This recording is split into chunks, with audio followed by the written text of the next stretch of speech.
I think there's a certain kind of power to not focusing on the shoulds. Yes. And we've talked Yes. about this. Yes. Oh And this my is something God. that's like so fucking almost impossible to like really master. This is And my disease, bro. dude, This is but my what I disease. fucking love about you is that you know it is. Oh, yeah. So many fucking like bro, and I say so like so with ego and all this shit, all this philosophical shit, I say so many people, etc. And it sounds like I'm bashing people. I'm bashing myself because I used to be this way less than a fucking year ago. Yeah. So many people they're not even aware of the fact that like 3, 2, 1, and we're on. What is up, you guys? My name's Armando. my name Lil Jake Quizzle. And You don't know my fucking name, look at the last episode. Give us some more views. so Armando and Jake Quizzle tonight. Welcome to the podcast of We Do Not Exist. Yeah. Because we don't. Because we don't. Simple as that. And we're just going to go straight into it, back to the list that doesn't exist. And next on our philosophical discussion is having a big ego a negative trait or a positive trait? Yeah. Okay. This is going to be good. This is a good one. I'm excited for this one. I feel like you know how like you ever have a joke or like something funny or something cool to tell people, and every single person you meet, you tell them this joke or you tell them about this cool thing, and then with every single person you tell, it gets less and less cool to you. Yeah. And then by the last person, you're like, I don't even want to fucking tell them. It's really not like, and you're like, this isn't even that funny of a joke. Yeah. Like. That's how I feel about this topic, and I don't want that to. I don't want it to bog it down, Interesting. Okay, but it's yeah. because I've been fucking nailing this shit, bro. I've Yeah, been railing this bitch, bro. Like I've been in quarantine, fucking. No, I'm just playing. Anyways, yeah. So I mean, yeah, but it still might be really nice. You know, again, I need to let go of my attachment to the future of what the result will be, and just let it be what it is. If it helps, I need a refresher on this. Okay. Yeah. So, Sure. So I mean, I've studied ego for a while.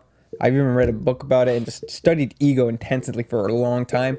And I kind of just stopped. I kind of just stopped for a cool minute. And so I think I'm at a point where it's like I could definitely use a refresher and see what we're, it's still in there, but For sure. Yeah, that's how I feel. Okay. I guess we should just start off with that. There's two different types of egos. Okay. Give me it.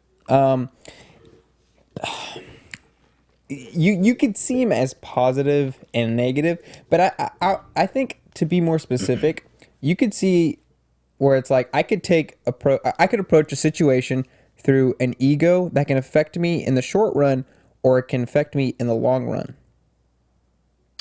Yeah. And this goes both ways if you think they're coming from both like good intentions or not, which is really weird. This can get extremely confusing. So I'm trying to because it's extremely contradictive, and I'm going to try to explain it the best I can. So for example, let's say, let's say, you're on a date with a girl, and you have the option to, I don't know, manipulate her. Right? I'm not saying everyone's like this, but let's say you have the option to manipulate her and go, sleep with her the first night, but you just basically cut her off, like that. That's one way, and it's like it's attachment ego. Right? Okay. You manipulate her, sleep with her, then cut off ties. Yeah, just bam, fuck it, whatever. Right? Yeah. So you use her to stroke your ego. Exactly. Okay. Right? Or you tell her that you're gonna be her boyfriend and you don't. You lie to her, or. Okay. That's one way. For sure. Right. And then maybe there's another way where it's like, okay, I don't care if I sleep with her on the first night. I kind of just want to get her to know her as a person. I want to see who she is. This and that. And that's going to benefit you in the short run because, we can agree that it's mentally healthier. And just for the relationship itself, right? Because now you're treating one another as a human being and rather just like this body. But there is like a point in which you cannot always do that in the relationship. You kind of need to like have these ups and downs where like you cannot always, you know, I guess put her in a pedestal at all times, even though when the way I describe it, oh my god, it's like a nice guy frame, but very very like I don't know what the fuck I'm trying to say right here. I'm a little lost too. Yeah, I know. I don't know. You know what? Just fucking go. Fuck it. I can't describe it. That's so I feel that's bad. so Fuck. shitty. Yeah, no, it's good. All right. Cuz I was thinking about this earlier, and I think I had a train of thought, but I think it just kind of like saying it out loud just kind of made me realize, oh, it probably wasn't going anywhere anyways. Okay. Yeah. So my understanding of egos, it's very biased. It's a very biased understanding because it's pretty much derived from two perspectives, which is my perspective and then the perspective of a psychiatrist whose like work I study, I guess. And so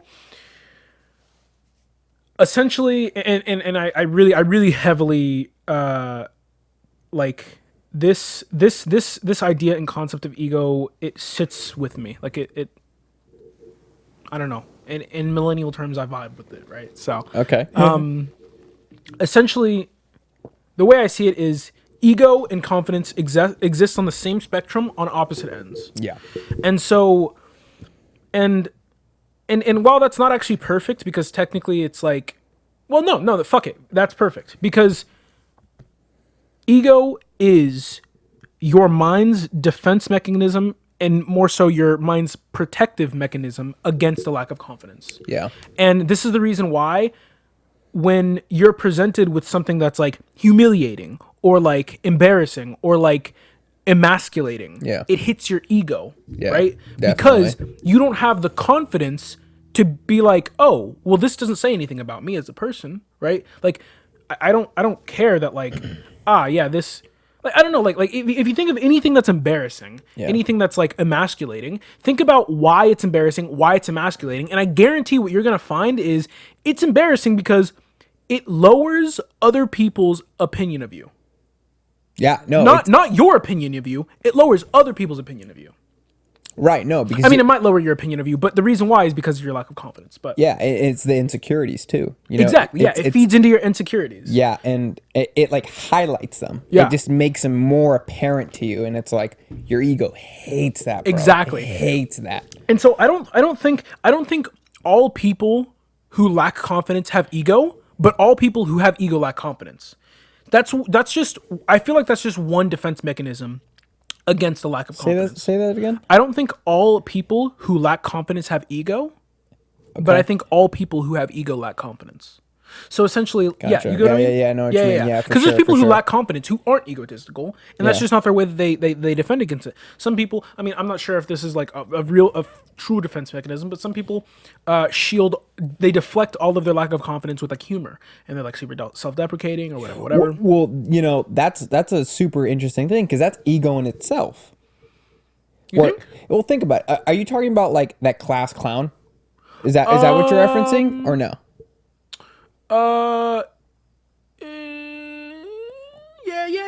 Yeah. Right, because Yeah, in a little bit. Because Yeah, like one situation is like instead of taking like let's say the person you know is like the class clown and he uses humor to like navigate through life. And so when a difficult situation comes up, let's say his parents or his sister or his girlfriend come up and they want to talk something serious and he doesn't know how to handle that, and maybe he's insecure about, you know, like, oh my God, I don't like the fact that I'm bad at handling these real conversations. conversations, so I'm just gonna put up a wall and use my humor. Yeah. You know what I mean? Yeah, like yeah, that, for sure. that is something with that's an ego within itself. Yeah, I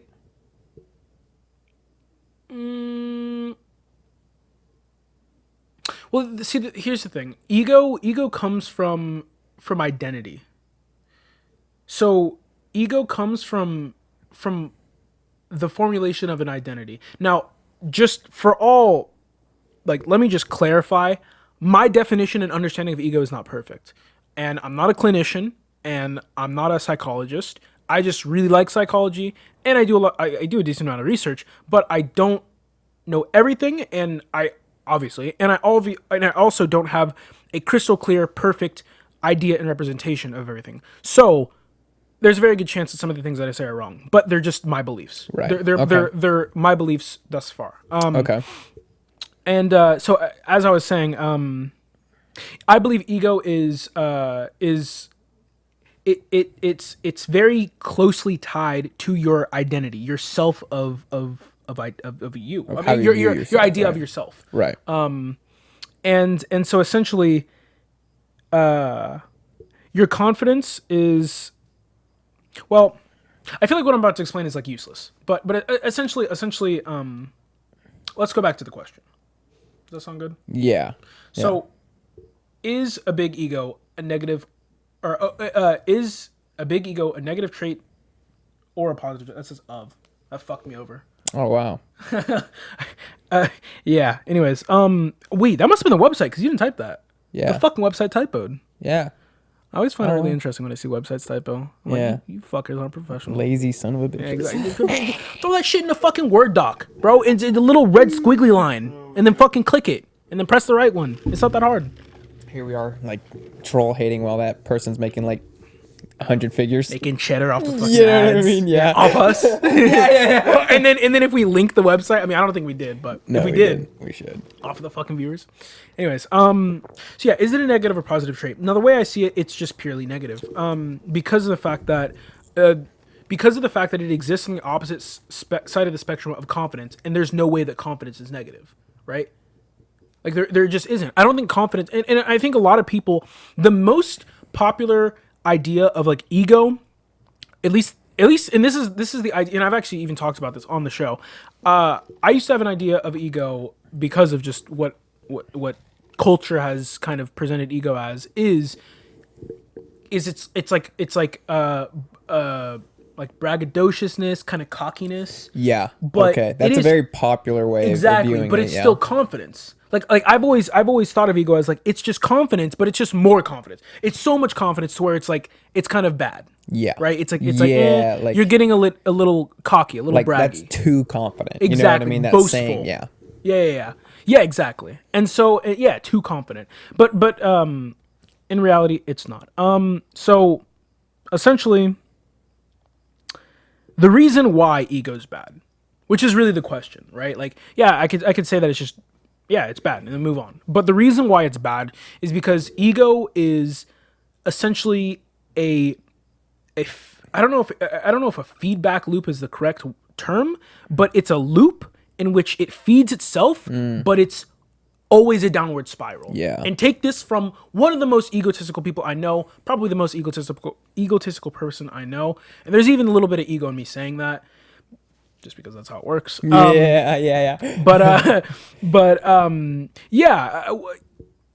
Essentially, in playing League of Legends really helped me notice this.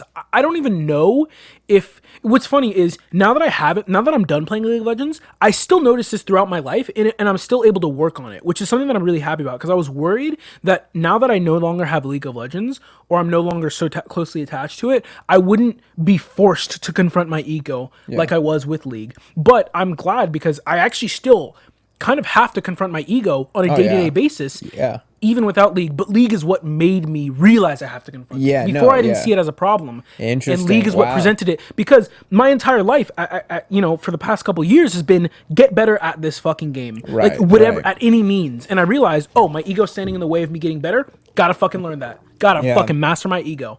So it's the only reason why I feel like I'm sitting here today, having been at least having an understanding of my ego. And so essentially, the negative feedback loop, or the loop. So it starts off with having a lack of confidence, right? In whatever situation. And so immediately, the way it worked for me was I would have to affirm myself. I would have to affirm myself in an external kind of way. Okay. So another definition, and this is very fucking poorly organized, but fuck it. I think I need to, again, stop attaching myself to the result. Ego is validation that comes from the external world. It's extrinsic extrinsic value.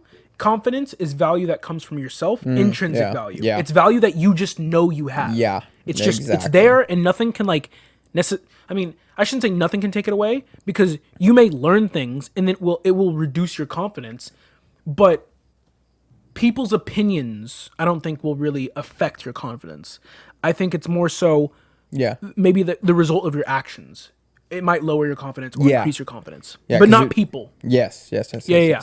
And so so essentially what I would do is with my ego, I would compare myself to people. And so if there was ever a moment in which I was like feeling a little bit fucking, unconfident, like right, or like my confidence was getting hit, I would just think to myself, well, these are all the fucking people that I'm better than. Or like if I was like, a good example is like me playing League. Bro, I'd be queuing up in some games that are like pretty fucking high elo, like really, really high rated games that like I wasn't sure that I could actually handle those games. I wasn't sure that I could play with those people. And then I would just like I would start thinking about the people, like I don't know, I would just start thinking about players that like I'm better than, and I'd be like, "Oh, I fucking like I know I'm better than this one player. I just, this happened. I know I'm better than this person. I know I'm better than this person." And like the tricky thing is like at face value, it doesn't seem like a bad thing. It's like it's not bad to like affirm yourself by reminding yourself that that you're better than other people. But it's, I don't know. It's just tricky. It's just tricky. And I think I'm doing a poor job of explaining exactly the kind of way that I utilized it in this scenario. But anyways. No, I see what you mean by that, because it's kind of like it's essentially like you cannot like if all right, you get athletes, right, and you get someone who just a new recruit in the NBA and you compare him to LeBron, right? LeBron is better, and LeBron could say that, not coming from out of ego, but like, dude, this is just facts. Yeah. Right? It's the intent. Why is LeBron saying that? Is he saying that to come off better than him? Or is he saying that from a good intention, is, hey, look, I am better than you, meaning I could teach you, meaning that you could work harder, meaning I can give you some tips. You know what I mean? There's an intention with that. With the ego, it's just me, and I'm going to try to look bigger. Exactly. You build yourself up with it. Right. There's a difference. It's like ego is like, I'm going to look bigger. Confidence is like, I am bigger. Like I be bigger. You know what I mean? You are. It is. It's not just like this. It's concrete. Yeah. No, I think I totally agree with everything you just said. And yeah, I mean, yeah, I don't know if that's like, if it's a very good description, but like everything you said, it's like, yes, like it just all, yes, you're so right about everything. Yeah. And so, okay. Yeah. No, I mean, you can keep on going. Okay. Yeah. No. So like, that's interesting how you described like what ego is on your life. And for my life, what I discovered through ego is when I was doing pickup, right? And so for those of you guys that don't know who pickup is it's essentially how it's like dating advice, dating coach, right? Yeah. It's very popular for guys. It's controversial here and there, but it's helped me a lot grow as a guy and as a person. Like I wouldn't be the person I am without pickup. Like it was such a staple in my life. And they talk about, and so I didn't even just tell you what it is. Pickup is essentially, hey, look, mom, like you want to get good with girls?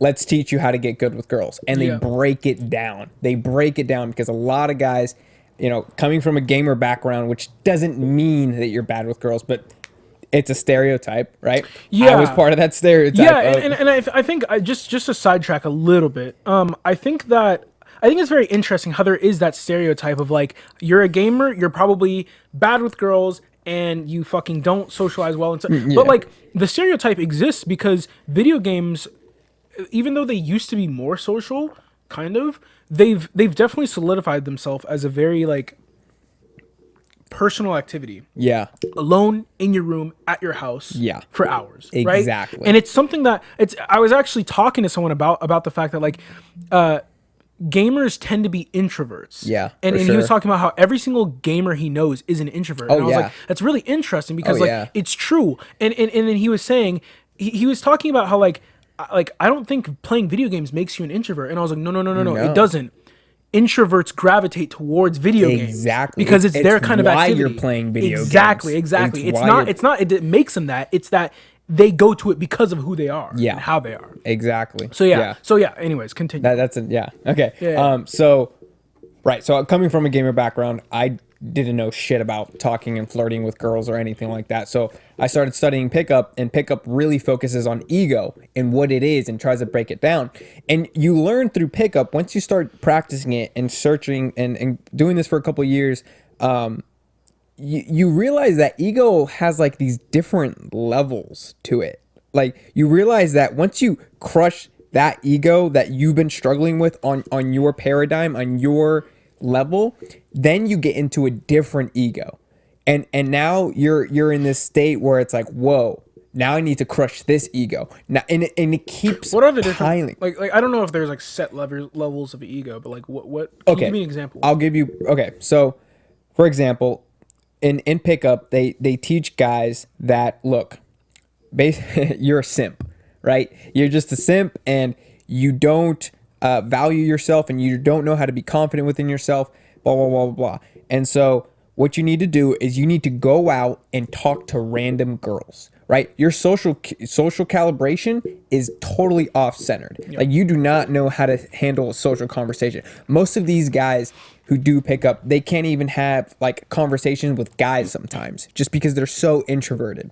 And you realize over time that introverts are introverts because they've been struggling with trauma, and there's a correlation between people who don't socialize tend to lead to more depression, anxiety, because they have that incapability of socializing, because they're constantly trying to protect their ego because most of their life has been traumatized in some way or some matter. Very interesting stuff.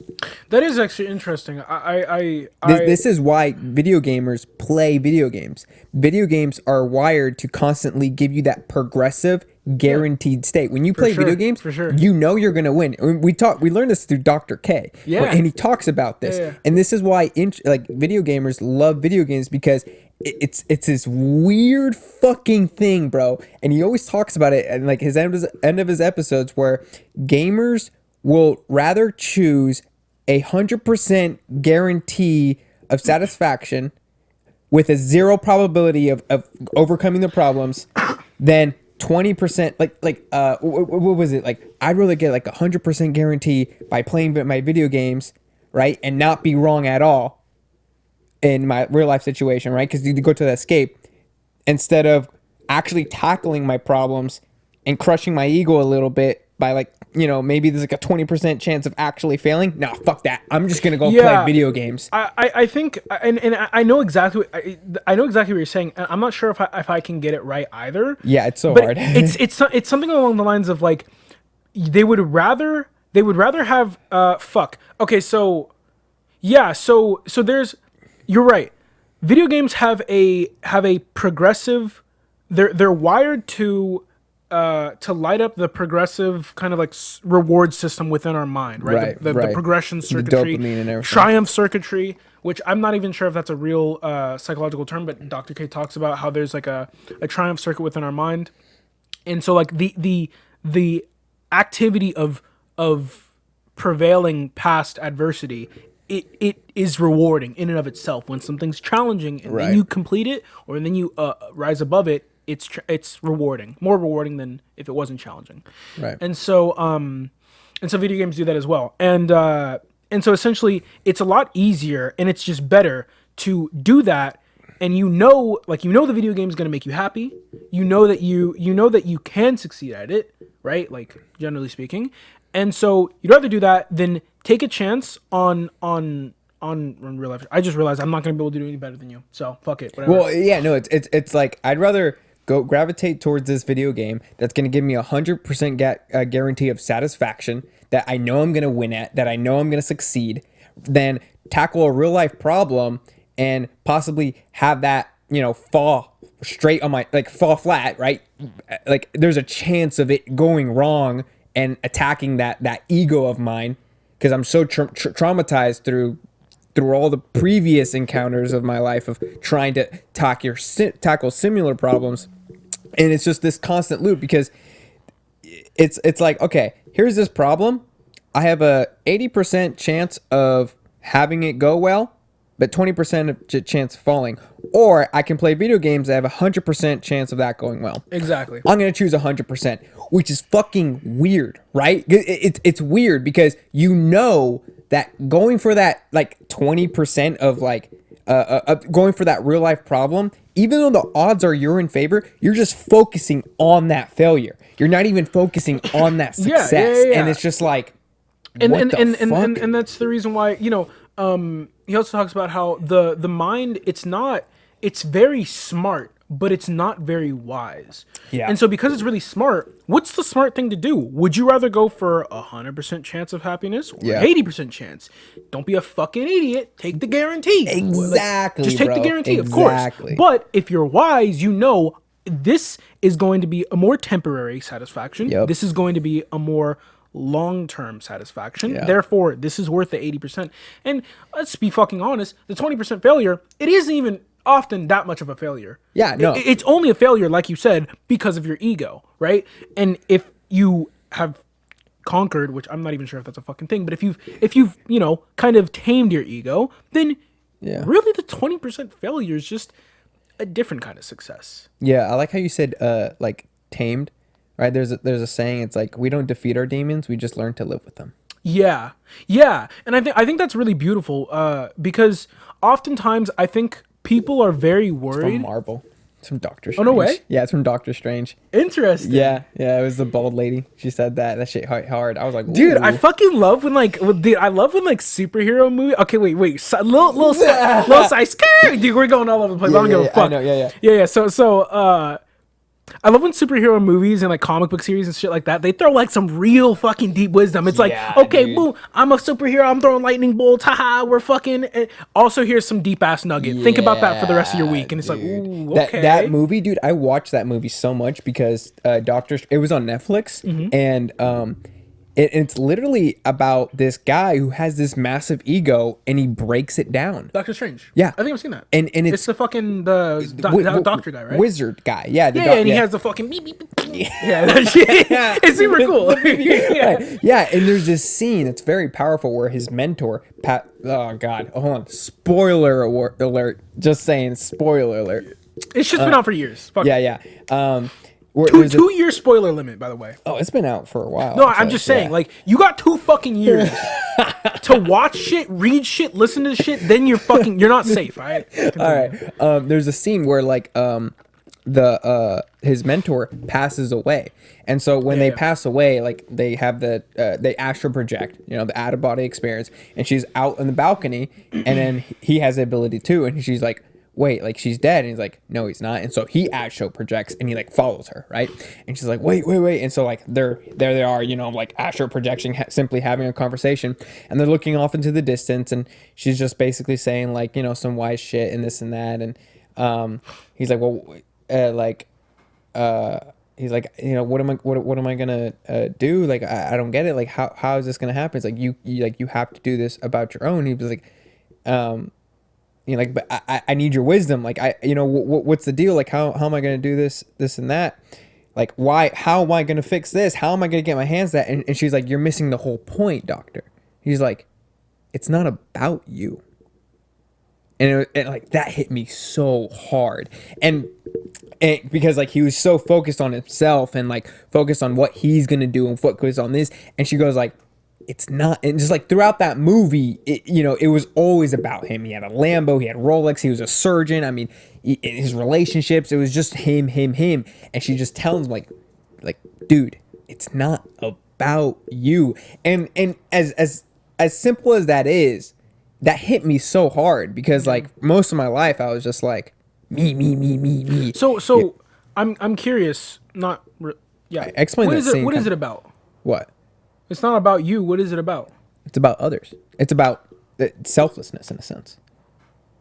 51% selflessness, 49% selfish, if you will. I'll take that. 51-49. Not 50-50. 51-49. Okay. It's interesting that you say selflessness. There was study done. No idea what the fuck the study is. No idea how you can find it. You could probably fucking Google it if you're smart enough. By the way, really interesting. No, this is really fucking interesting. Intelligence still prevails in the world of digital information because your ability to critically think about what to search enhances your probability of getting the information that you want.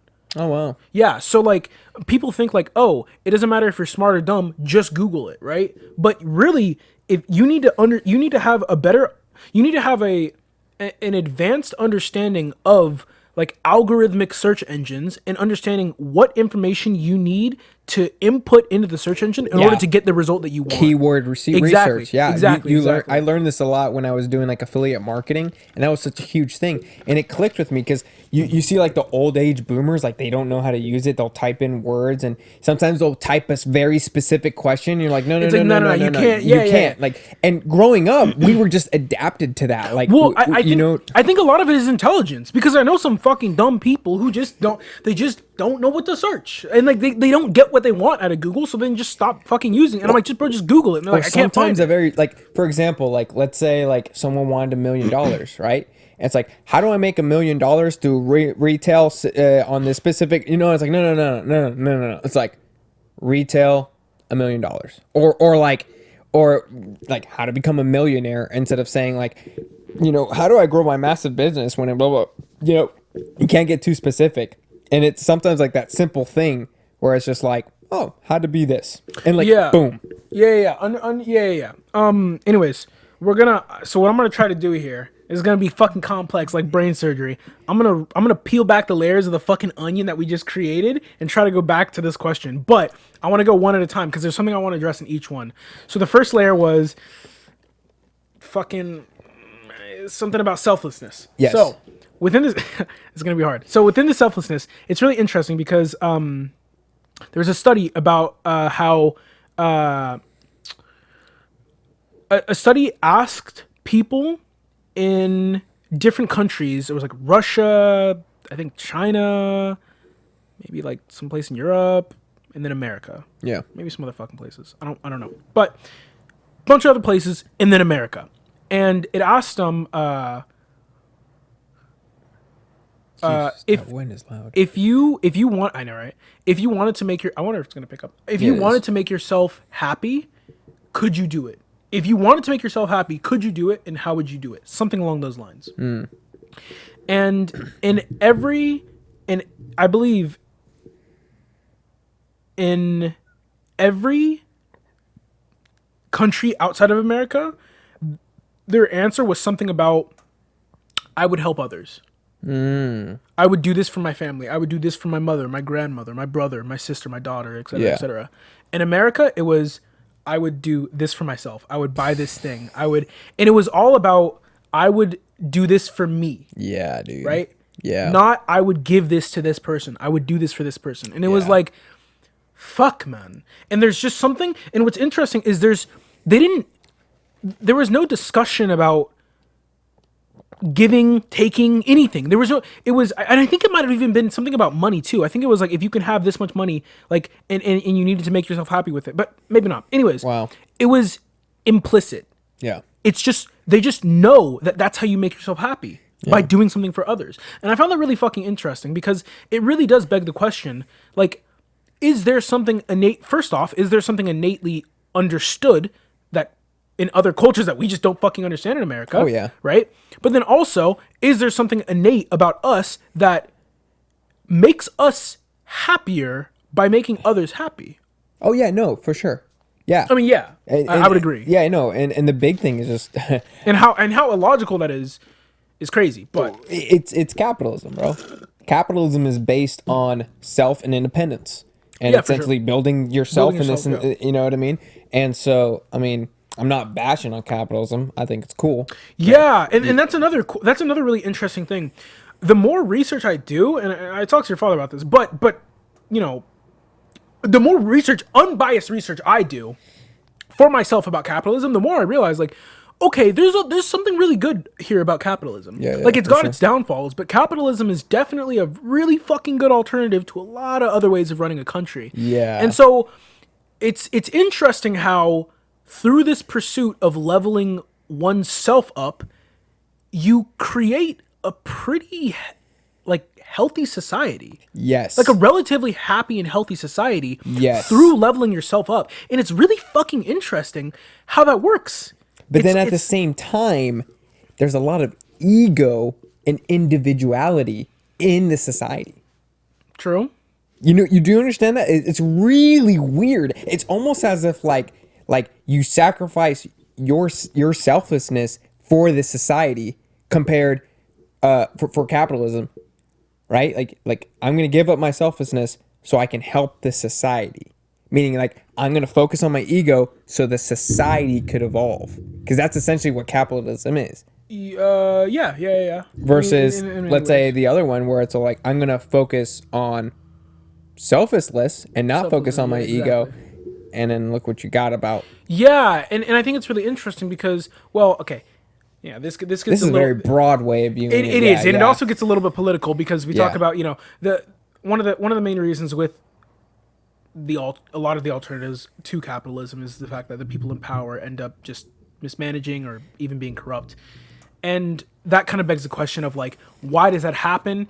And I think it's because those people are allowed to feed their ego, whereas the people who aren't in power aren't allowed to feed their ego, and so it kind of displays why ego is so unhealthy. This is a total different thing. I know. So go back to your layers. Shit. Yeah. So we talked about selflessness. Peel another layer. The conversation about Dr. K. No, there was Doctor Who. Fuck.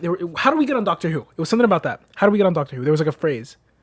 Oh, Doctor Strange. Or Doctor Strange. Fuck. Did I say Doctor Who? Yeah, you did. Fuck. Doctor Strange. How do we get on Doctor Strange? You said it's not about you. No, that was the end, the beginning. How do we start the conversation about Doctor Strange? Because it was off a phrase, and something reminded you of it. You said I said we don't defeat our demons. We just learn how to live with them. Yeah. Okay. Next layer. So, defeating our demons and not defeating them, just living with them. I think there's a certain kind of power to not focusing on the shoulds. Yes. And we've talked about this. And Yes. and this is something that's like so fucking almost impossible to like really master. This is my disease, bro. Dude, this is my disease. What I fucking love about you is that you know it is. Oh, yeah. So many fucking like, bro, and I say so with ego and all this shit, all this philosophical shit, I say so many people, etc. And it sounds like I'm bashing people. I'm bashing myself because I used to be this way less than a fucking year ago. Yeah. So many people they're not even aware of the fact that like there are some shoulds. There are some shoulds. Like you shouldn't jump off of a bridge if you don't want to die. Yeah. Right? Like you know, this is logical. But shoulds, there's more gray areas with shoulds. And so shoulds of like, you know, I should be like this. I should think like this. I should feel like this. Like, how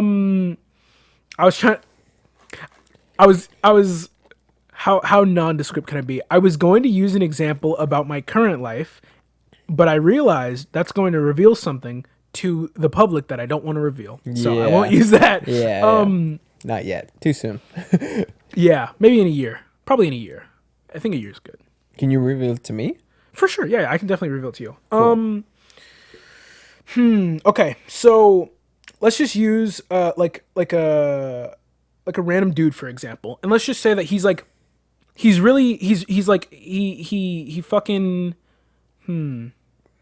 Okay, I got an example. Random fucking dude. Let's call him Jim, and Jim likes this girl named Sally. Sally doesn't like Jim. And Jim realizes this. That doesn't make Jim not like Sally. Jim still finds Sally really attractive. And let's just say that, you know, Jim also thinks Sally's really cool and she's on the volleyball team. And so he's like, volleyball's really cool and I like volleyball too. And anyways, point is. Asses. I know, bro. That's fucking cake. It's crazy, bro. It's like, what do they do? Just squat? Like, is that all they fucking do, bro? I swear to God. All they do is squat and eat protein bars, bro. And they got their fucking cake, bro. Alright, anyways. Bro. Oh, man. And then they wear those fucking booty shorts too. It's like, come on. What are you trying to do here? How do you, like, dude. They're playing a sport, Jordan. We cannot do this. How do you, okay, like, anyways. What the fuck are you doing, bro? You're giving them fat ass cake and then you're gonna put it on the tight ass booty. Okay. Anyways,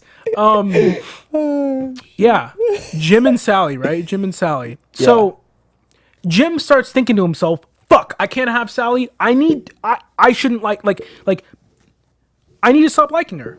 I should stop liking her. I should stop being into her because like obviously she's not interested and like I shouldn't be into someone who's like not into me. Right? Yeah. Like this is what I think. This is like a somewhat logical idea. Like I should get over her. Yeah. Right. Yeah, for sure.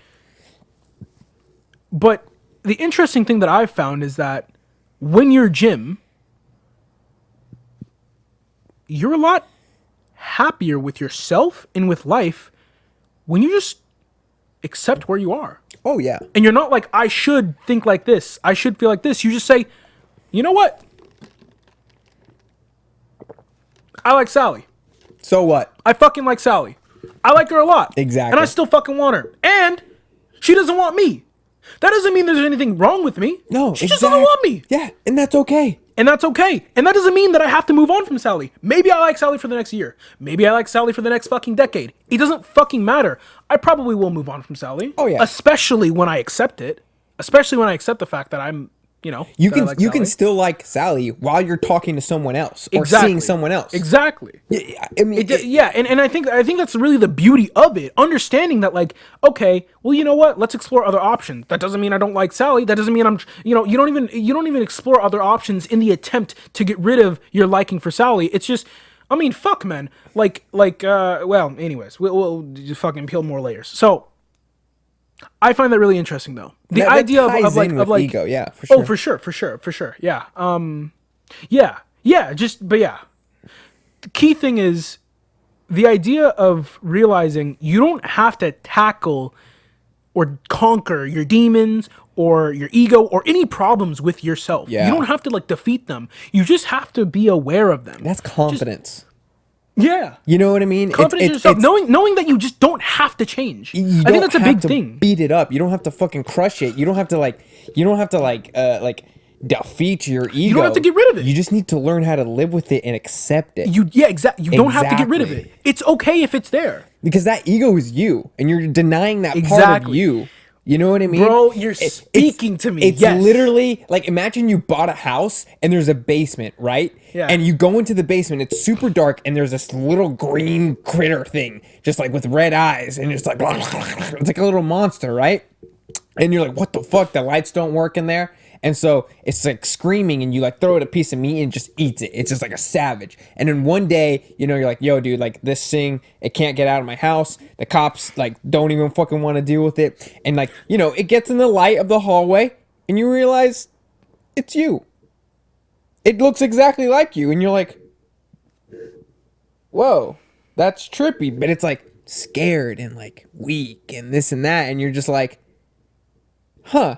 And like you realize like it's just like traumatized, that it's just been beaten, that it's who took care of this thing. You know what's crazy, bro? And so what you do is like, why don't you just invite this thing to your house? You're like, hey, come here, and you like give it some like little cereals and something. Yeah. It goes up and goes up, goes back down. It's a little scared, and you just. It's like a primitive version of you, and it's you. It looks exactly like you. It just looks fucking scrawny, and it looks like a fucking monster. And next thing you know, dude, within like a year or two, it's like walking. It's like, hey guys, and you're both boys. You're dapping each other up, bro. Exactly, bro. Okay. You know what's crazy? Something just happened in my fucking brain.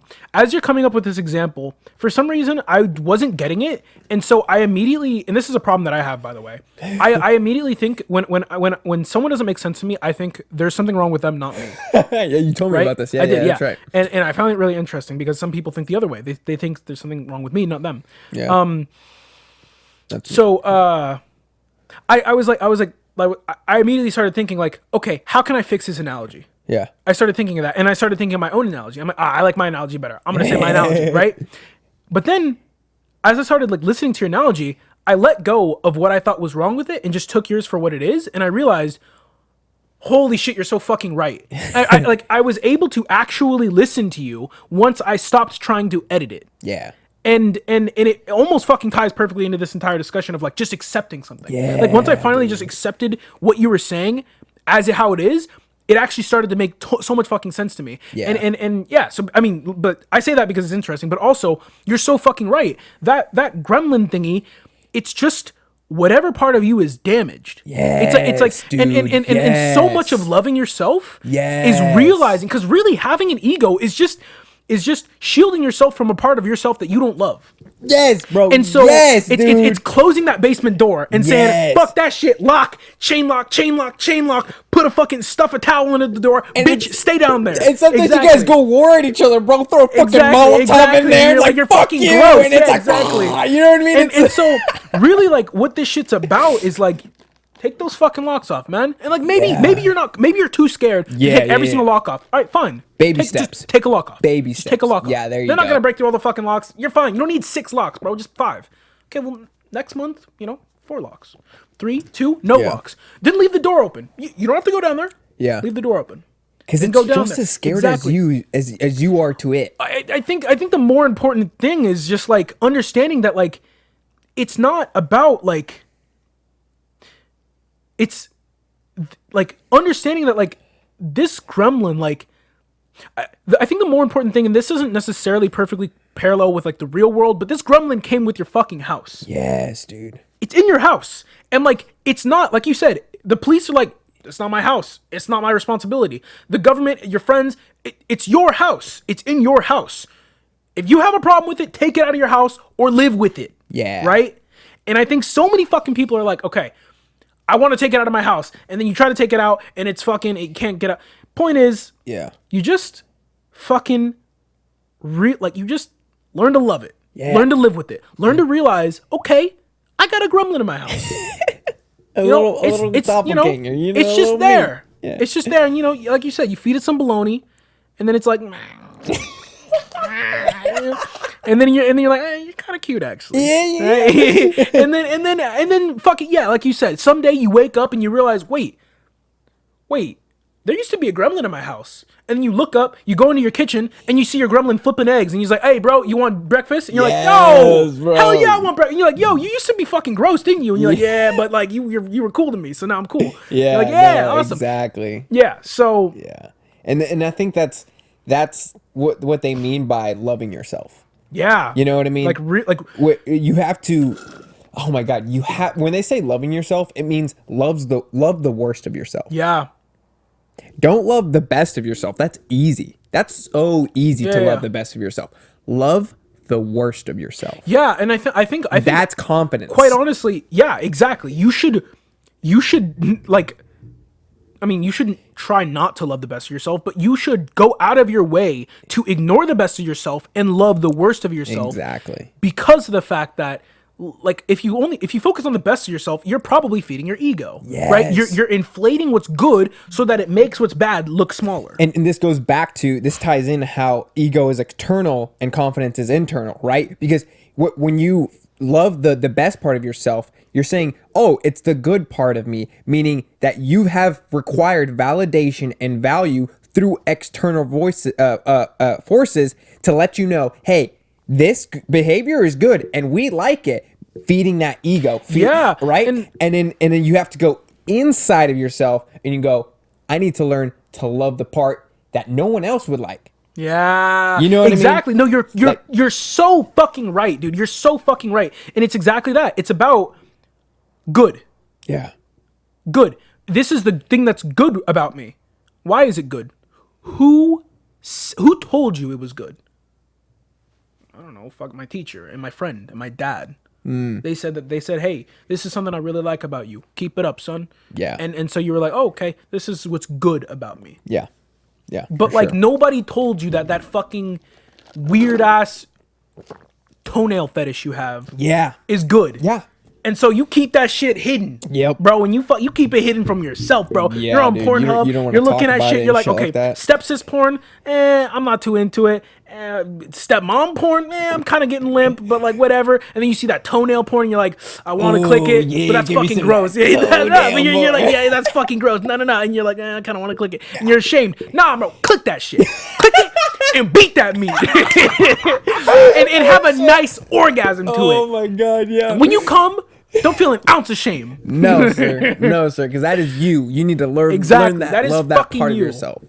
You know, and that doesn't mean that. And this is another thing, bro. That doesn't mean everyone needs to accept that part of you. Not everyone is gonna accept that. But what's more important is that you fucking accept that. Yeah. You accept that because that is you.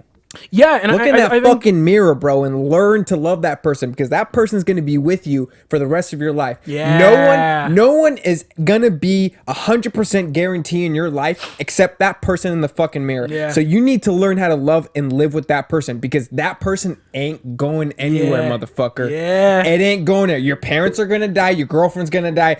Unfortunately, I mean, hopefully your kids don't die before you, but you have to, shit happens. And so this is such a critical thing, bro. Look in that fucking mirror and see the worst in yourself and learn to love it. Learn to live with it. Learn to accept it and fucking work with it. Yeah, and work with it. And I think the really interesting thing here is like, so there's two things. One, I want to say you're so fucking correct. I feel like the reason why we don't accept the things that we don't like about ourselves is because, well, other people aren't like, I need to make other people like me. Yeah. Right? Yeah. But there's no you can't make someone like you. No, exactly. So it's like, why even fucking try? Stop trying. Like, people are either gonna like you or they're not. Yeah. So just be you, be happy, and then it happens. It happens naturally. And I guarantee you, they're gonna like someone who's weird and happy more than someone who's weird and insecure. You know what it is, man? It's people like that freedom. You show off this free personality and people are just drawn to that because they can come up to anything to you and they won't feel judgment from you. Also, they fucking want some of that too. Exactly. Also, they're like, bro, this guy's fucking. It's intoxicating. There's someone because you talked about Game earlier. I remember. I think it was like Real Social Dynamics, some fucking YouTube I fucking channel. love that guy. There's That's my bald redhead, fucking the overweight father guy. I never had. Bro. Yeah, like literally. and it's literally that. This guy's fucking bald. He's overweight. Oh my god, I was gonna get into this. We still need to talk about pickup. I know. We're fucking peeling the layers, bro. Go ahead. And this guy's still fucking. Yeah. He's still living it up, bro. Dude, He's still doing his thing. And we all know people like that. We all know people that one fat dude who's really fucking fat, and you look at him and you're like, man, if I was that fat, I'd really hate my life. Right. But then you look at him, he doesn't hate his life. No. You know for a fact he doesn't hate his life. And you know, I think he's fucking happier than me. Yes, dude. And you're like, you know what? Good on you. Yeah, dude. Fuck yeah. It's that core confidence, bro. It's the fucking core, man. Yeah. So have we peeled all the layers? Not even fucking close. And we're creating more fucking layers as we go. But oh my god. Okay, fine. Well, let me just get back to my pickup thing. Go for it. Yeah. But so right, we're still on the topic: is having a big ego a negative trait or a positive trait? Yeah. And so through my and we're touching. We're fucking going on the spectrums for sure. We're highlighting how having an ego is so negative and like the confidence is so positive. Essentially, we're giving a lot of examples, and this is another big thing where in pickup where it's like very simple thing is when you go up to a girl and you approach her, right? A lot of guys get in this trap where they call them the conversationalist, where the guys they're so nervous and like not familiar with this world that they're stepping into that they constantly talk because they don't want to they need to feel the awkwardness. Yes, and they don't want to like let there be any room. Yes. And so what breaks this is they tell them, look, you're avoiding awkward silences. What you're avoiding is you don't want an awkward silence because it's testing your ego and you're unsure if she's liking you or not. Because you have to understand they're seeking a positive reaction during this interaction. Is she laughing at my jokes? Is she thinking that I'm sexy? Is she this and so they keep talking and they won't shut up. Which unfortunately puts like her on a pedestal, puts her in power because she's saying less, she's not doing much. Yeah. And here's this little guy fucking dancing and washing his, doing his fucking whatever, rubbing his belly, patting his head and shit like that. No, and just real quick, you're hitting the nail on the head because the more there's a mental aspect of like losing control and like not having control over the dynamic. Yeah, and the more you give to gain that control, the more control you lose. Exactly. Because you don't understand how you get the control. You just know that you want it. And it's crazy because you can feel your lack of control, but you can't feel what's affecting it. Yes, yes, because it's you're in the moment. Exactly. And so, he's having this conversation, and then what we tell these guys is, hey, look, have an awkward silence. Have an awkward silence. This is good for two things. One, when you approach a girl and you go, okay, that's cool, and then just leave that quiet. Just leave it quiet. Two things are either going to happen. She's either not going to say anything, meaning she's not interested, because people don't talk to people that they're not interested into. Yeah. But if they're interested, they'll try to keep the conversation going. And you're switching that dynamic, right? You're switching that power dynamic because now she's investing versus you. And so a lot of guys have trouble with this because it's so hard for them just to have an awkward silence, because then they start thinking, oh my God, she's not saying anything. Oh my God. Like, what is she thinking about me? Then the ego starts fucking acting up. You know what I mean? Yeah. And that's just one little thing that you need to crush. You know what I mean?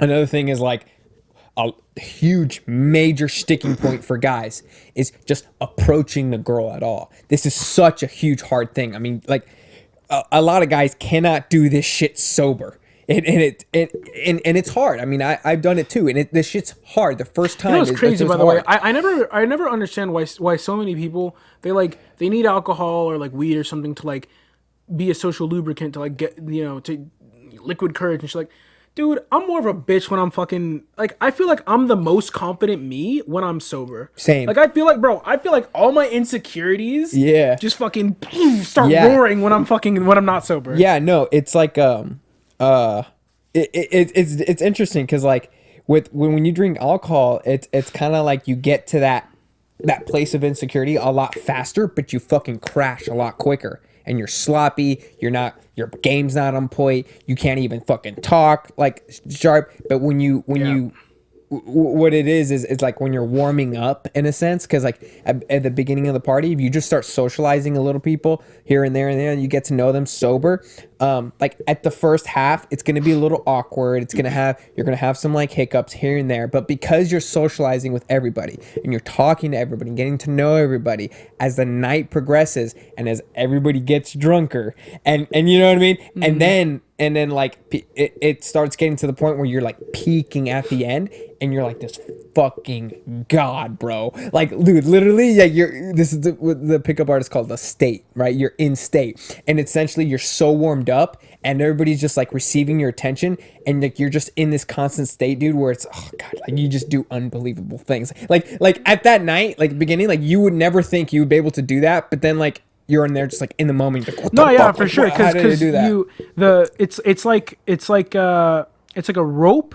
It's like a rope, and it's all the way down some like fucking tunnel, and you're pulling the rope, and you're just seeing how much you can pull. Yeah. And you're pulling and pulling and pulling, and then by the end of the night, you're just pulling, and you're like, okay, well, I'm just gonna keep on pulling to see. Yeah, for sure. It's fucking it's insane. And so they talk about that a lot in ego, and there's a big ego on just like being afraid to talk to a girl in a club or in a library or at fucking college, and it's that feeling of rejectedness. You know, that's an ego. It's the feeling of, that's a huge ego. That's a huge feeling of rejected, right? Yeah, exactly. And not just like approaching girls, but just everywhere in life. You're getting rejected through a job. You're getting like, that's a huge ego, and so you'll do a lot of things to avoid that situation. Yeah. And I think, dude, I think that's one of the biggest, like, that's one of the biggest confidence checks that you can do. You think about a situation and just think, like, can I handle rejection in this? Yeah. Like, would I be able to stomach, like, trying this and, like, failing? And it's just, there is, I feel like I've talked about this and I really don't want to repeat myself. Dude, by the way, I feel like an old ass fucking man right now in my life, because I feel like I talk and I repeat myself 1,000 fucking times because I remember that, I remember the shit that I've said, I just don't remember who I've said it to. Yeah. So anyways, that's so funny. Yeah, so just stop me if I've said this before. That's old man shit. It's really fucking, it's dad shit, bro. That's fucking dad shit. Shout out to your daddy over here, ladies. Nah, it's not good kind of daddy. Yeah, no, this is like daddy, like parent you daddy.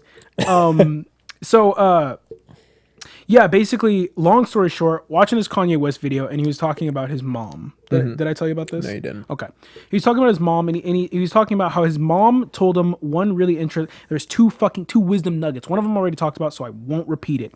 I won't. But this I haven't said. He said his mom told him that trying is failing. And when he was, you have told me about this. I did. Yeah, Did yeah. I tell you on the show? Yeah, you did. Fuck. Well, dude, you can still say it again. Yeah, sure. Why not? Because, Okay. I mean, people aren't, you know what That's I mean? true. Yeah. No, not everybody watches that. Yeah, for sure. Well, essentially, his mom talks about how trying is failing. Yeah. And he talks about how, like, and when I was watching this, I wasn't like thinking about, like, he says it so fast. He says, you know, my mom says trying is failing, and then he continues to talk about stuff. And like I thought about that, and for some reason that stuck out to me because I knew there was significance within that quote. Like, nobody just quotes their fucking parents for no fucking reason, right? I knew there was significance, but it didn't make any fucking sense. Like, trying is failing. What does that mean? Anyways, as I continued to like munch on this fucking concept, then I realized, like, trying is failing because if you didn't fail, then you succeeded, and you're not trying. Like, you're not. If you succeeded, you're not trying. Yeah. You're doing it. Yeah, right? exactly. You're not trying to ride a bike if you're riding a bike. Yeah. Right? So really, and then realizing this kind of like it shifted my frame of like how to approach struggles, how to approach like adversity and learning shit. And it's just like, are you just gonna not try? Because when you're afraid of failure, that's just you not trying. Yeah. You know? Yeah. Like, you're not gonna just do things always. You're not just going to always succeed, right? So like, if you're afraid of failure, then you're not trying, and just fucking try. I don't know if you knew. Anyway, I'm gonna fucking. No, I get it. Yeah. No. I know you get that. I still want to fucking get it. It's a tattoo. It's called Just Try. Okay. I talked about it probably 1,000 times with you. Maybe not. I don't know. I think you have. Anyways, it's a concept that I really fell in love with a long ass fucking time ago. It's like years ago now. I think it was like senior year of I think it was senior year of high school actually. And just this concept of like of just trying of like whenever just try, just fucking try. You look at something and you're just like just try it. Anyways. Yeah. No, and I totally love that quote because it makes you, God, like it makes you not outcome dependent. Yeah. And this is such a huge thing. Not result oriented. Exactly, bro. Exactly. And this is such, oh my God, this is such a powerful concept. And I learned this through game. I learned this through pickup. And he says, do not become outcome dependent. This what fucks up a lot of guys in game because they come outcome dependent and it fucks up their flow. And so what is the trick? What is the trick that you need to, like, motherfucker, there is no trick.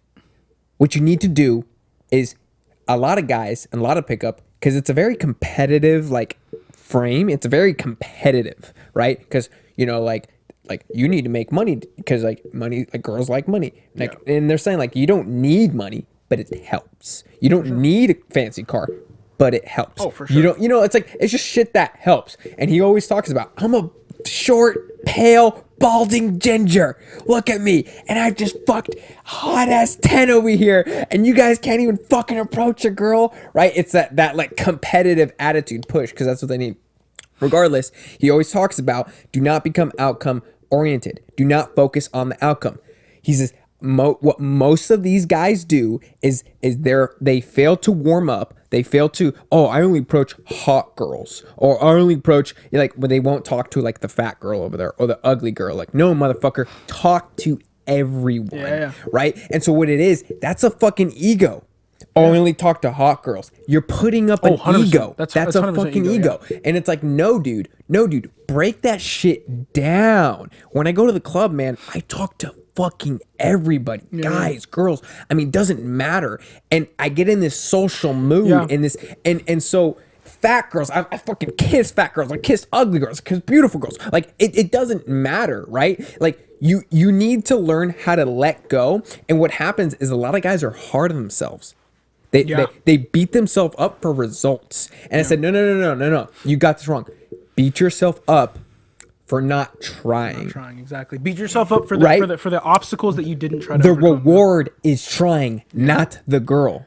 And once you learn that you fall in love, just dude, you know what?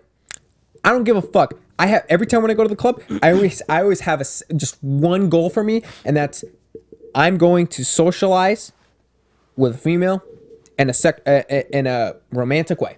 That's it. One, and I'm fucking good for the night, right? And that's it. But I still push myself. But as long as I did that, as long as I went out there and I just fucking tried, I come home with the fucking smile on my face. Yeah. No, yeah, And there's been plenty of times where I come home alone, where I didn't do anything, but I still had a fucking smile on my face because I tried. Nah, you know what's so cool? Dude, yeah. So, okay, two fucking things. Honestly, fuck this question. We're hitting it left and right, so whatever. We're doing our fucking job. This shit ties also, no, it does. That's what I'm saying. We're hitting it left and right, so it's fine. Your drink. Also, these questions only exist in order to stimulate conversation, and we're obviously engaged. So, Yes. it did its fucking job. So, two things. One, I find it so beautiful. I find it so beautiful how we both have reached. What are you looking at? Dude, I'm sorry. I just keep hearing. You're like looking at your crotch. Like, what's going on? No, it looked like that because I keep hearing this cord. the cord, and I want it to stop. Yeah, what you got to do is you just got to bring it at a place in which it can rest, no matter what your position. Okay, hold on, guys. Sorry. I'm like, what the fuck? And I saw you pause and look at me for a second, like, what the fuck? Yeah, because I was like, right, you good? Wait, you good? Okay. All right. Oh shit. This is so awkward. Wait, I think that's good, right? Ah, fuck. Enjoy that, boys. Yeah. Okay. All right. This is right? good. All right, yeah. This is good. Yeah. Yeah, okay. All right. Yeah, two things. One, I find it really beautiful that through two totally in fact, almost one could argue polar opposite things, playing video games and game. Yeah. And like gaming up women. Like Yeah. totally different fucking things, Yeah. right? Like almost counterintuitively different. Yeah. They led us to the same place, which is Yes. understanding our ego, understanding adversity, and understanding like how to improve upon ourselves, right? Yeah.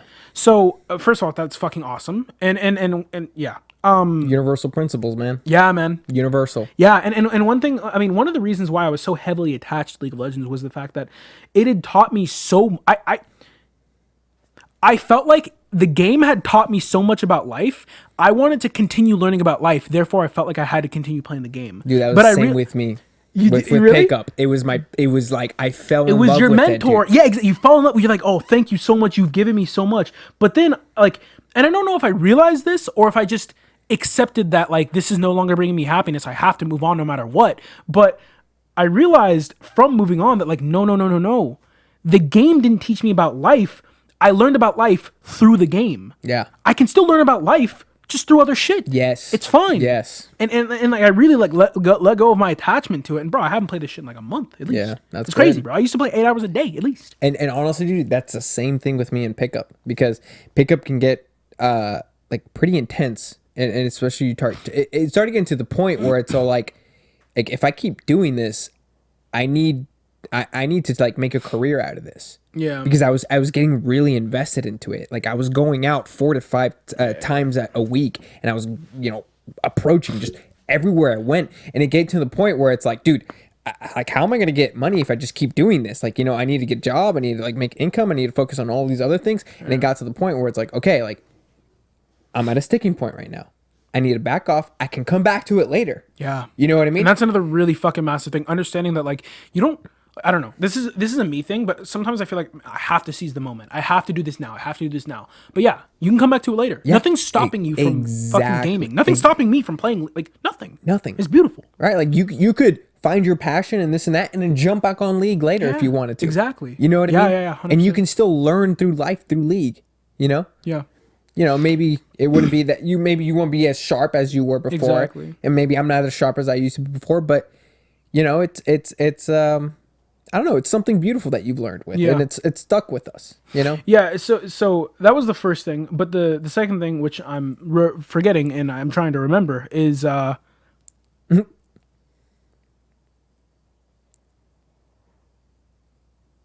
I forget it.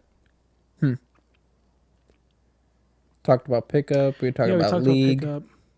I think it was about pickup. Balding ginger. I think you know what I think I don't know if this was it, but this is something I did want to talk about. You talked about how like you would go out and you would like your goal was like engage with one girl romantically, and you're happy. Yeah. And something that was really interesting that I figured out, and like it sucks because like this kind of does get into the it kind of dips the toe in the water of becoming results oriented. Yeah. But like I try to really be cautious with it. But what I've noticed is when you set goals like that, goals that aren't result oriented, goals that you have control over, Yeah. right? Yes. That that you actually have control over.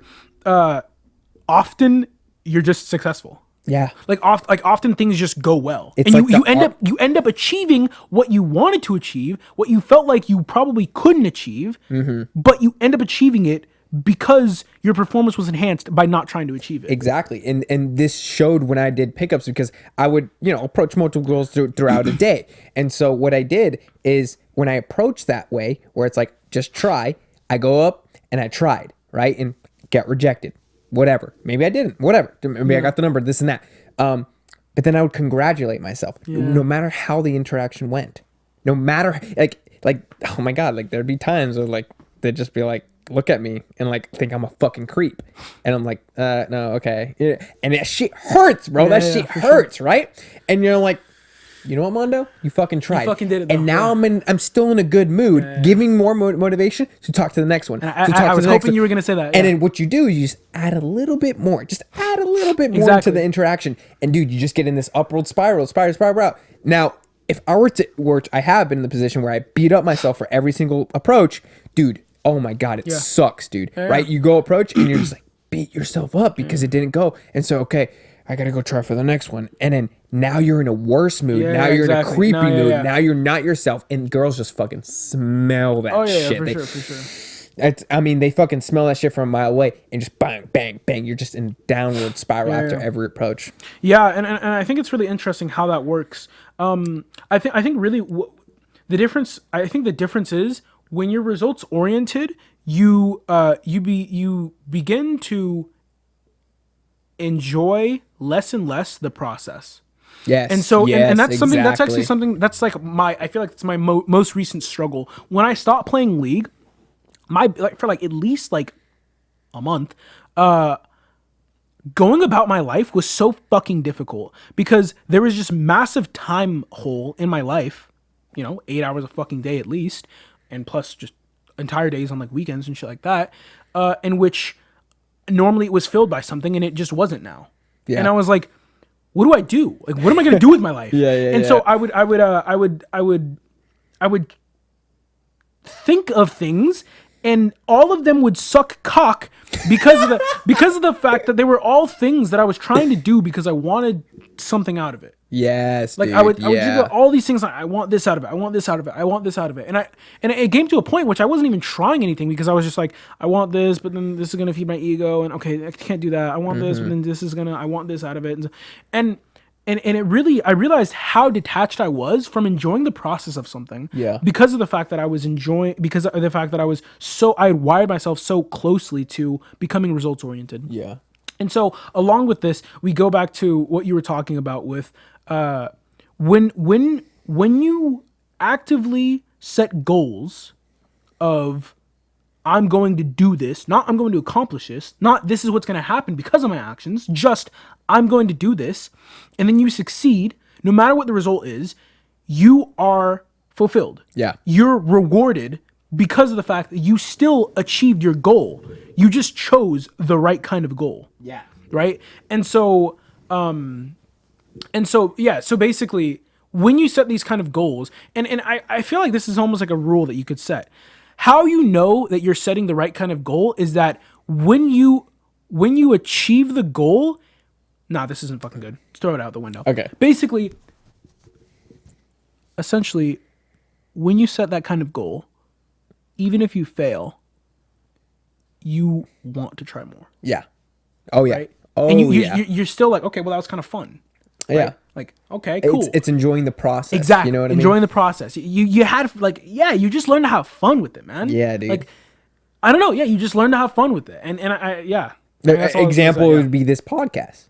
Yeah. This podcast itself. I mean, we know when we have like 2 subscribers right now. Yeah, exactly. And we Yeah, have like 11 views or whatever on Yeah, some on some of our videos. But we don't even beat ourselves up for that. In fact, it's not even in our brain. Yeah. It doesn't No, even. I mean that's a lie. It comes into my brain, and then Oh, for sure, yeah. and then I remember, oh, this isn't about like sometimes I even wonder, like, should I even fucking talk to this, or should I just be talking to you? Because Yeah. ultimately, like, what I feel like this is just like, man, we have so many fucking cool talks. Yeah. Let's share it. Exactly. And it doesn't matter if it's shared with one person or 1 million people. Yeah, It's shared. it's And it doesn't shared. matter if it's shared with nobody. It's shared. We've Yeah. tossed it out there. Yeah. Because it's cool. It's cool to toss I shit look out forward towards these Fridays and I Saturdays. fucking do too, man. You know what I mean? And it's super interesting though, because like people at work and they're like, yeah, it's Friday, yeah, it's for the weekend, and I'm like, what are you gonna do? I know, Like, right? are I you know, just right? I've always happy been 'cause like you that get to too, chill, and I'm just like, it doesn't fucking matter. Like, especially when I worked at my previous job. I work on the Saturdays. I mean, like, I still work on Saturdays, so that kind of like desensitized like the value of the weekend for me.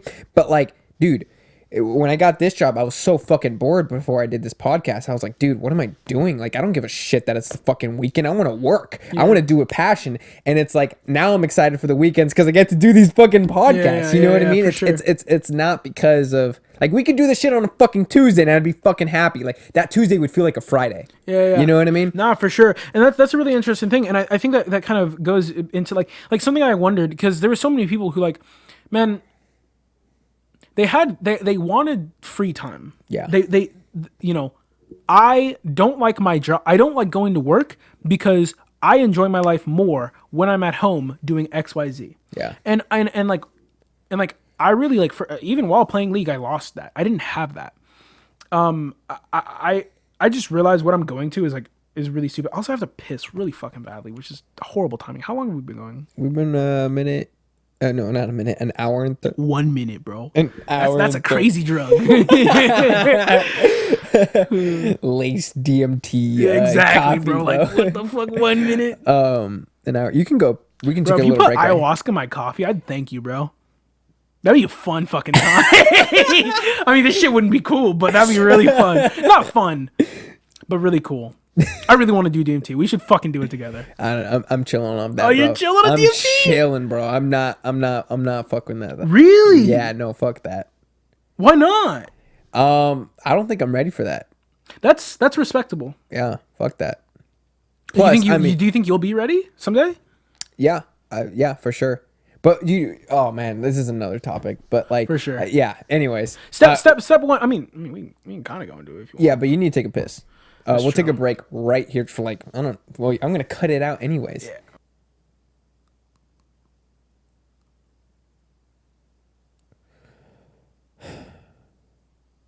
Dude, eyes are so cool. When I left, I couldn't see the stairs at all. When I came back, the stairs were fucking crystal clear. Nice. My eyes are adjusted. He said eyes are so cool. Spy Kids 3. Oh yeah, dude. That fucking the older sister's pretty cute. She a baddie. Yeah. I don't even remember what she looks like. I just remember having a crush. Yeah, no, low key. Not low key, I did. High key. Okay, we're back. Yeah, no, so I think this has definitely highlighted if ego is a positive or a negative. Yeah. Yeah, for sure. And I think I'm happy with it, more so because of the fact that maybe because we didn't stay on topic. Because, like I've said, like I've gone over so much of that topic just with myself. Right. It's almost just not interesting to cover it. Gotcha. Like, yeah, again, to like retrace the tracks that I've gone. Right. No, but I mean, I think what we were doing is essentially sharing our experiences through ego. Yeah, for sure. You know, like Sharing our background with ego. exactly. And reference it's points. just how, you know, hopefully through our experiences you can recognize which was ego and which was confidence. Yeah. You know, which was, you know, rather is it giving up league? That's giving up an ego. Giving up pickup, that's giving up ego. It's like, and Yeah, if there's nothing else that you take from this, if there's nothing else that you take from this, just understand ego. First off, understand, and again, I don't want to speak for you, but this is how I feel. First, understand ego is not good. I truly don't believe there's any good form of ego. So if you truly do know that there's a part of you that is egotistical, understand that that part of you is only going to hold you back in life. Also understand that you don't need to get rid of that part of you. You just need to be aware of what it's doing. Know what it's doing and watch what it's doing. And the more you understand what it's doing, the more you can improve upon what it's doing, because there's going to be moments in which your ego is going to say something. You're going to say something out of ego. Like I do all the fucking time. And when you don't know that it's coming from ego, well, fuck about when you don't. When you know that it's coming from ego and you have that awareness, you're going to be able to just have a deeper understanding of the situation. And I think we might have talked about this on the show before, but there's a big difference between knowing something and understanding something. Oh, we never really talked about this. Oh, we didn't? You said that we should talk, we should make an episode about it, which I totally agree. Ah. Totally agree, bro, because you're saying, like, we should totally talk about this because there's a huge difference. And I was like, yeah, I agree. But anyways, continue. I mean, if you want, it's like hour and a half. Do another ego. No, just toss it on the end. I don't think we have to go too in depth with it. I don't think it's that long. Maybe like 10 minutes. Yeah. What do you think? You can make the call if you don't want to. No, let's not. All right. Yeah. But, Well, anyways, there's a big difference between knowing and understanding. And essentially, when you understand something, I'm not getting into it, I promise. When you understand something, it allows you to navigate the situation way better. Yeah. Like, you can know what something looks like. You can know what's in a house, right? But understanding what's in the house is being able to literally navigate the house with your eyes closed. Oh, yeah. You know? Or like it's completely pitch black in your house, but yet somehow you're able to go to your desk, grab your keys, fucking go to the other thing, grab a bag, and then unlock the door and leave. Yeah. You didn't see anything. Yeah. You just understand where everything is. Yeah. Right? You understand the layout of your house, but you don't, like, anyways. Yeah, no, that comes from breaking egos too. Like fully understanding, like, confidence. You have to. I think obviously I think often ego stands in the way of you understanding something fully. Yeah, exactly, right? Because like you can know something, and then I guess we are fucking getting into this. No, it's fine. It's fine. Yeah, I don't think we fully are, and we can. Yeah. I mean, we don't have to. Again, I don't even know if we could totally fill up an episode. I think if we were to try to do an episode on knowing versus understanding, we would have to do an episode very similar to this, in which we'd like kind of cover the topic, but then like branch into 1,000 other things that kind of like touch onto it. But like back to ego though. Sorry, did you want to say something? Yeah, no, go ahead, because I also want to talk about how people attack in a place of ego. That's something I want to talk about too. Yeah. So back because you started touching on something about how it's part of your ego too, like knowing versus understanding, and it reminded me of something that I learned, which is like ego often, well, when you're in a mind state of like egotism and you're feeding your ego in a certain place and time, you're basically you're hindering growth. I feel like it's almost impossible to feed your ego and grow at the same time. Yeah. Right? Yeah. And so something sure. that's really interesting that I learned while playing League. You're just growing the ego. No, yeah, for sure, exactly. Yeah. It's, instead of growing yourself, you're growing your ego. Yeah. But yeah, something that was really interesting that I learned when playing League was like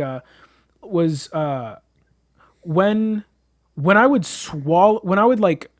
essentially put away my ego and really like dig in, that was when I would like actually be able to understand a concept, because I wasn't so focused on like, oh, am I gonna look stupid because I don't know this? I mean, really, ultimately, something that I've always respected about you. I'm gonna tell a little bit of a story. Something I've always respected about you, and I've always remembered this ever since probably like fucking 5th grade, bro. if you don't know a word, if I or someone else says a word and you don't know the word, you'll say, what does that mean? Oh, It's yeah. such a subtle thing. It's such a subtle thing, but it's so fucking beautiful. And honestly, it's beautiful because that's something that I think I still probably struggle with it, but I used to struggle with it so fucking much. This insecurity of not knowing words because in our culture, education equals intelligence. People don't understand the difference between knowledge and intelligence. They think, oh, this person knows a lot, they're smart. No, fucking idiot, you just remembered a lot of shit. So I would be too insecure that people would judge my intelligence if I didn't understand a word that they said. So I wouldn't ask them, and then I just use context clues to figure out what the word might have meant. That's Right. fine and all, and it does exercise a different part of your brain. But ultimately, just fucking ask them what the word means, right? You're gonna get a lot further in life if you do that. Yeah. And so what I really respected about you, and that's confidence, by the way. That's fucking confidence. Not even thinking about like, oh, I don't want to look bad for not knowing what this word means. No, I want to know what the word means. I want to grow. So what I'm going to do, I'm going to show them, hey, this is where I'm lacking. Yeah. Help me build. You know what's interesting is I struggled with that for a while because I used to really not ask what words meant. And I used to just like, what does this mean? If anything, I would only ask people that I'm close with, right? Very close with. Or sometimes I just wouldn't ask at all. And or when I felt like someone had like a higher power dynamic than me in the conversation or a situation, I wouldn't ask either.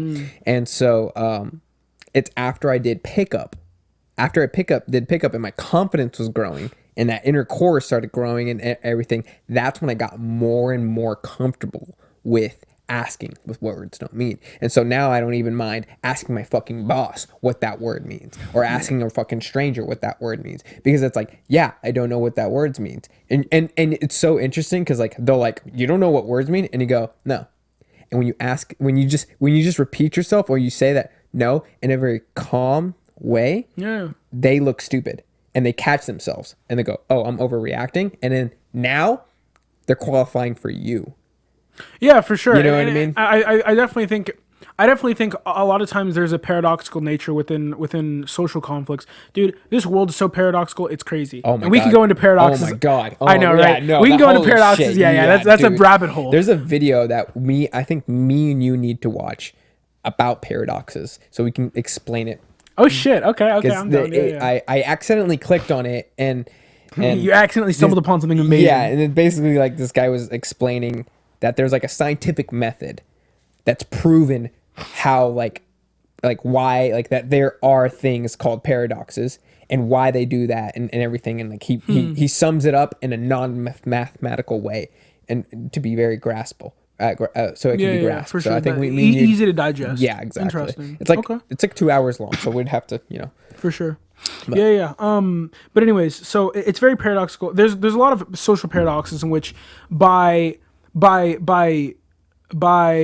doing said thing, because you're not afraid of this happening, the opposite actually happens, and you gain leverage in some way or whatever. Especially like if you're trying to manipulate someone, there's a lot of paradoxes that you can use. But fuck, what was I gonna say?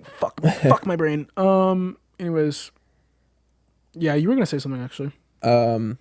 how people use ego to Attack. Yeah. And this is a big one. I feel like for me at least, because I've had a lot of experience with this. Now it could be verbally or it could be physically. Like, dude, fights. Oh my God, that's a fucking ego game right there. Yeah, bro. Like street fights. Holy shit, Yeah. that's such it's literally huge, I'm better than you. I'm better than you. I'm better than you. Yes, that's such a huge ego game. You know, and I mean, sure, like there's plenty of fights out there where they fight and then like, okay, you know what, we were pretty stupid. And like I know so many people who are best friends because they fought like in 6th or 7th grade and everything. You know, it's like the resulting of that. And sometimes people just, I guess, need to fight to break that paradigm of ego. You know, I feel like, you know, they're just such at that state that just they need to fight to learn what that respect comes from and where that Yeah, sorry to stop you. I think that there's a lot to fighting. It's very interesting. I think people often stand on one side or the other. They feel like fighting's unnecessary and it's stupid, or they feel like fighting's like something that's necessary. It needs to happen, in order for like fighting is ultimately how conflict gets resolved. Yes. It's you hash it out, and a lot of times these are people who are like they're like very manly people to like, just let the boys rough each other up, and then this is how they're gonna develop a respect for each other. And I think that often that ends up working. It ends up working itself out in ways. I totally agree though. Fighting is very egotistical. I mean, it's a dick comparing contest, right? and even dick comparing contest in and of itself is just a very like the idea of like, oh, the size of my cock makes me a better person, right? Like that's in and of itself is like a massive like ego kind of thing. It's not the size of the boat; it's the flow of the ocean. Interesting. Is the ocean the vag? Yeah. Yeah.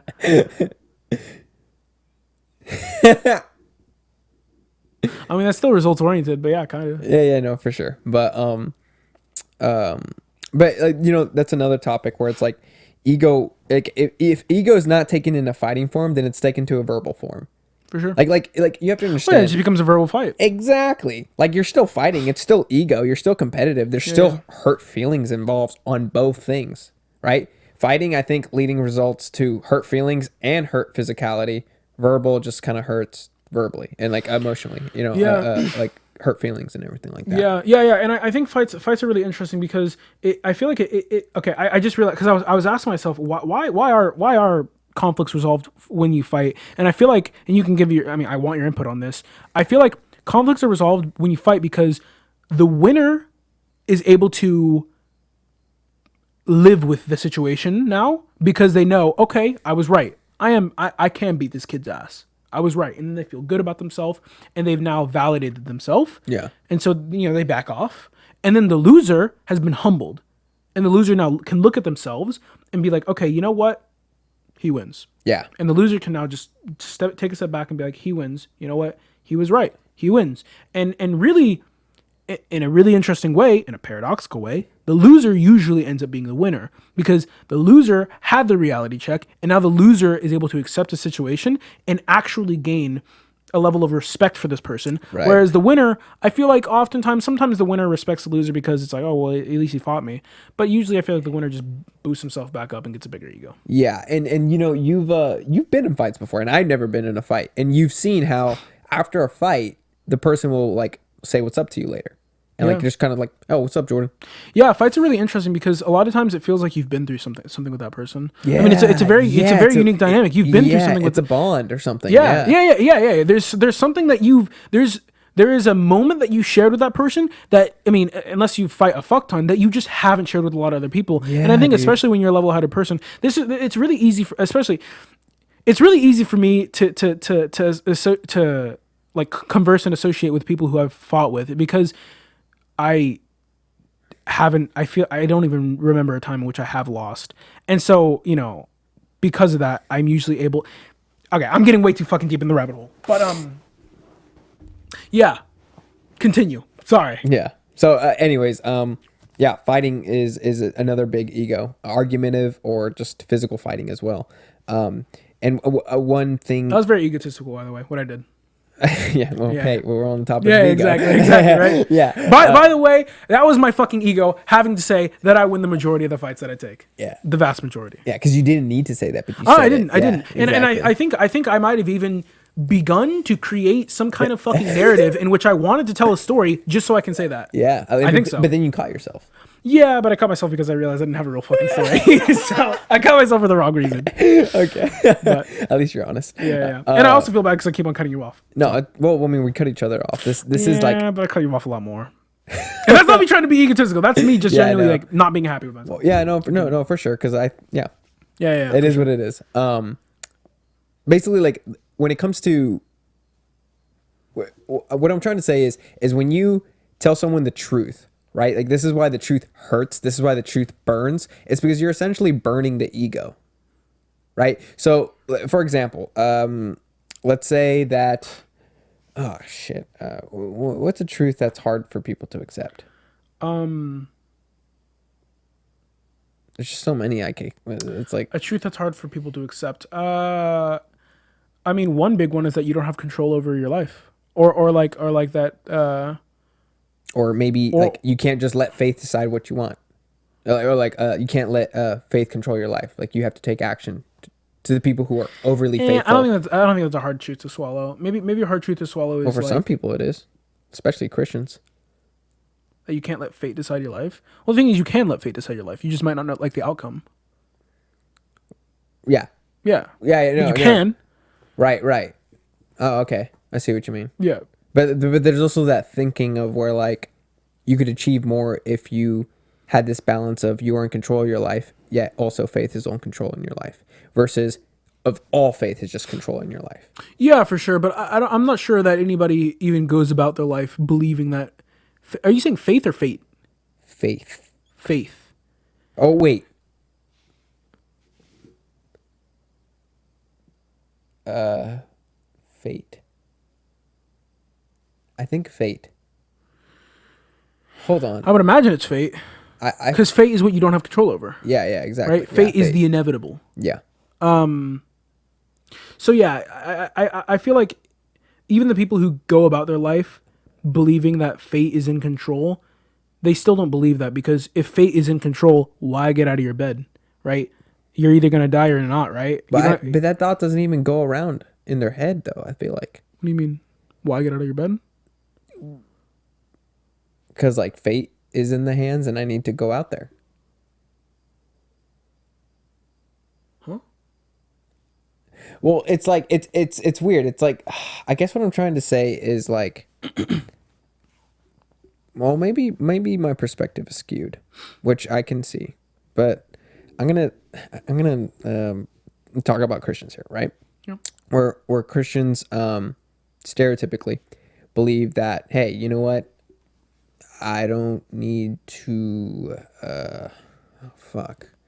Yeah, no, I'm coming off real stereotypical. You know, fuck it, whatever. Yeah, no. That's fine. Okay, for example, let's say you're not as smart as you think you are. That's a very truth that some people have.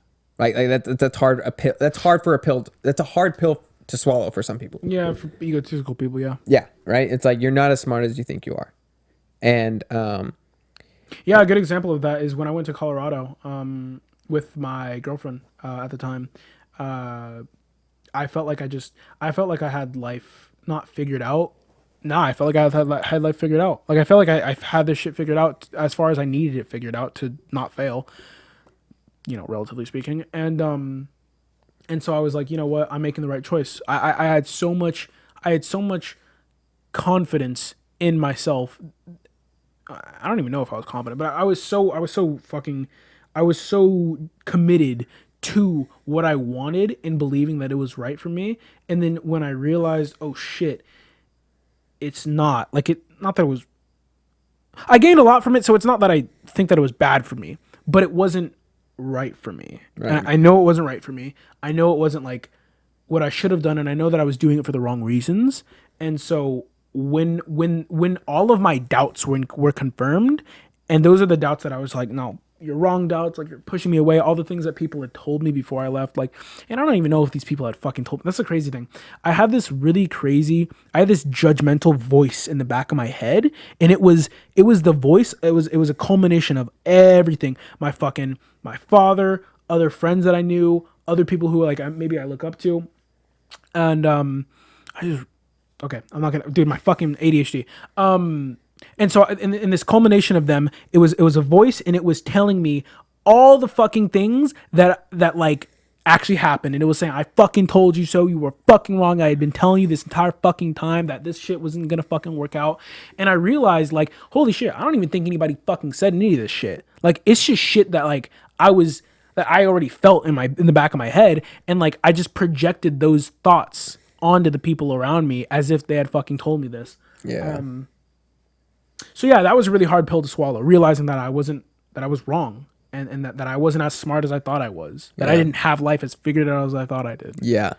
Yeah, no, and that's such a huge like pill to swallow. And so some people can react really negatively to that. Sometimes they'll attack you. Yeah. You know, and how you can tell it's such an ego is one, how reactive it is. Right? Or that it's very reactive, and it's usually negative emotion, and they're essentially attacking you personally. Not it basically separates from an objective to subjective, where it's like, okay, now it's not about the topic anymore. Now it's just about you. Now it's just about me and you. And they go in this competitive frame of just like, okay, since I can't really swallow this pill and I'm in denial, meaning that since it's not my fault because I'm in denial, someone's to blame. And so I'm going to blame you. Yeah. And so, but because By the way, that's part of the reason why I check other people before I check me. here's the thing, because you have denied the truth, right? You have no objective evidence or persuasiveness to counter their argument. You're left with nothing because you have denied that truth. You haven't given it thought. Therefore, you need to come up with something else. Yeah. And the alternative is go personal, is attack their beliefs, attack their proof, attack and say that they're wrong. And this is a huge ego thing. This is such a huge indicator because it's no different where, like, you know, let's say you try to have a conversation with people in the, like, not all people, but someone who's like really emotional about the LGBTQ community. Okay. Right. And so like let's put a conservative in front of them. Right. And so the conservative can become like really aggressive sometimes. Mm-hmm. And that's an ego in itself. Right. Like they're trying to compete in this and that. And they don't get into this. They don't talk. They just fucking, you know, rage. Yeah, and then they get emotional, crying, just like, get the fuck out. And this kind of goes back to what I was talking about on the episode 2, the racially. Yeah, for sure. How it's like you don't get anywhere because you're just talking at each other, not with each other. Exactly. It's until, and I guess so right. And so you're in this argument, you're in this fighting, and so how do you stop it? How do you break that? And so what you need to do is essentially view that there are two different paradigms. And for those of you guys who don't know what a paradigm is, it's essentially like a lens of reality. It's how you view reality, right? And everybody has a different view of reality. So conservatives view reality conservatively. Democrats view the world democratically, right? And so there's beliefs and opinions. It's basically just how you view reality, to put it simple. And so in this example of, you know, am I saying it right? LGBT community, yeah. What? LGBT. Yeah, LGBT community. And it's also some real fucking dumb shit like LGBTQI ABCDEFG plus. I would just call it Libitica. Yeah. Because dude, like so Libitica. I'm not gonna fucking preface it. I was gonna say some shit like I don't hate gay. No, it's just fucking stupid. Like, let's just say it like people who aren't straight. Because it's like, at the end of the day, it's like people who don't only like who don't have like a normal. I don't even want to fucking talk. Go on. Okay. So in that example, right, you have the conservative paradigm, you have the Libitica paradigm. Libitica paradigm. And so it's until either one of them takes the mental energy to accept either the other point of view. Yeah. Right. Just to look at it unbiasedly. Exactly. To look at it unbiasedly. I think what's really important is to fully accept the possibility that you may be wrong. Fully accept the possibility that you may be wrong. Like, and we talked about this. We talked about this off the record. I don't. Dude, I keep on doing that. I think I just need to talk out what I want to say. I need to stop cutting myself off because it's just I don't like it. I kind of wanted to say, okay, I don't even know what I was going to say anyways. I know, I'm fucked. We were talking about our parents, and we were talking about how at some point there's a dynamic that I had. It used to be a lot stronger than it is now. It still exists and it's still pretty strong with my father, in which if I were to present an idea, a theory, a logic, something like that, and it opposed his, he wouldn't look at it for what it is. He would look at it for who it came from. And he would think to himself, well, you're my son, which means you're like lower than me, which means there's no way that you can come up with something that opposes my beliefs and it be correct, right? Right. Like it's just impossible. You're younger than me, you're less successful than me, you're less accomplished than me. It's literally impossible for you to say something that I don't agree with and you be correct. Yeah. Like it just doesn't make any sense. And so because of that, then often like you said, if I were to say something and he couldn't refute it, which happens way too fucking often, instead of coming up with some reason why I'm wrong, he would come up with some reason of why I can't be right. Yeah. Of why there's no way that I could be right about Right. it. Right? Because you're only this old, because you've only experienced this much, because I've experienced this much more than you. And so it's very similar to like what you were talking about. Yeah, no, like you can use a very common thing is an atheist versus someone who believes in God, right? Like put those two in a room and watch how they conversate.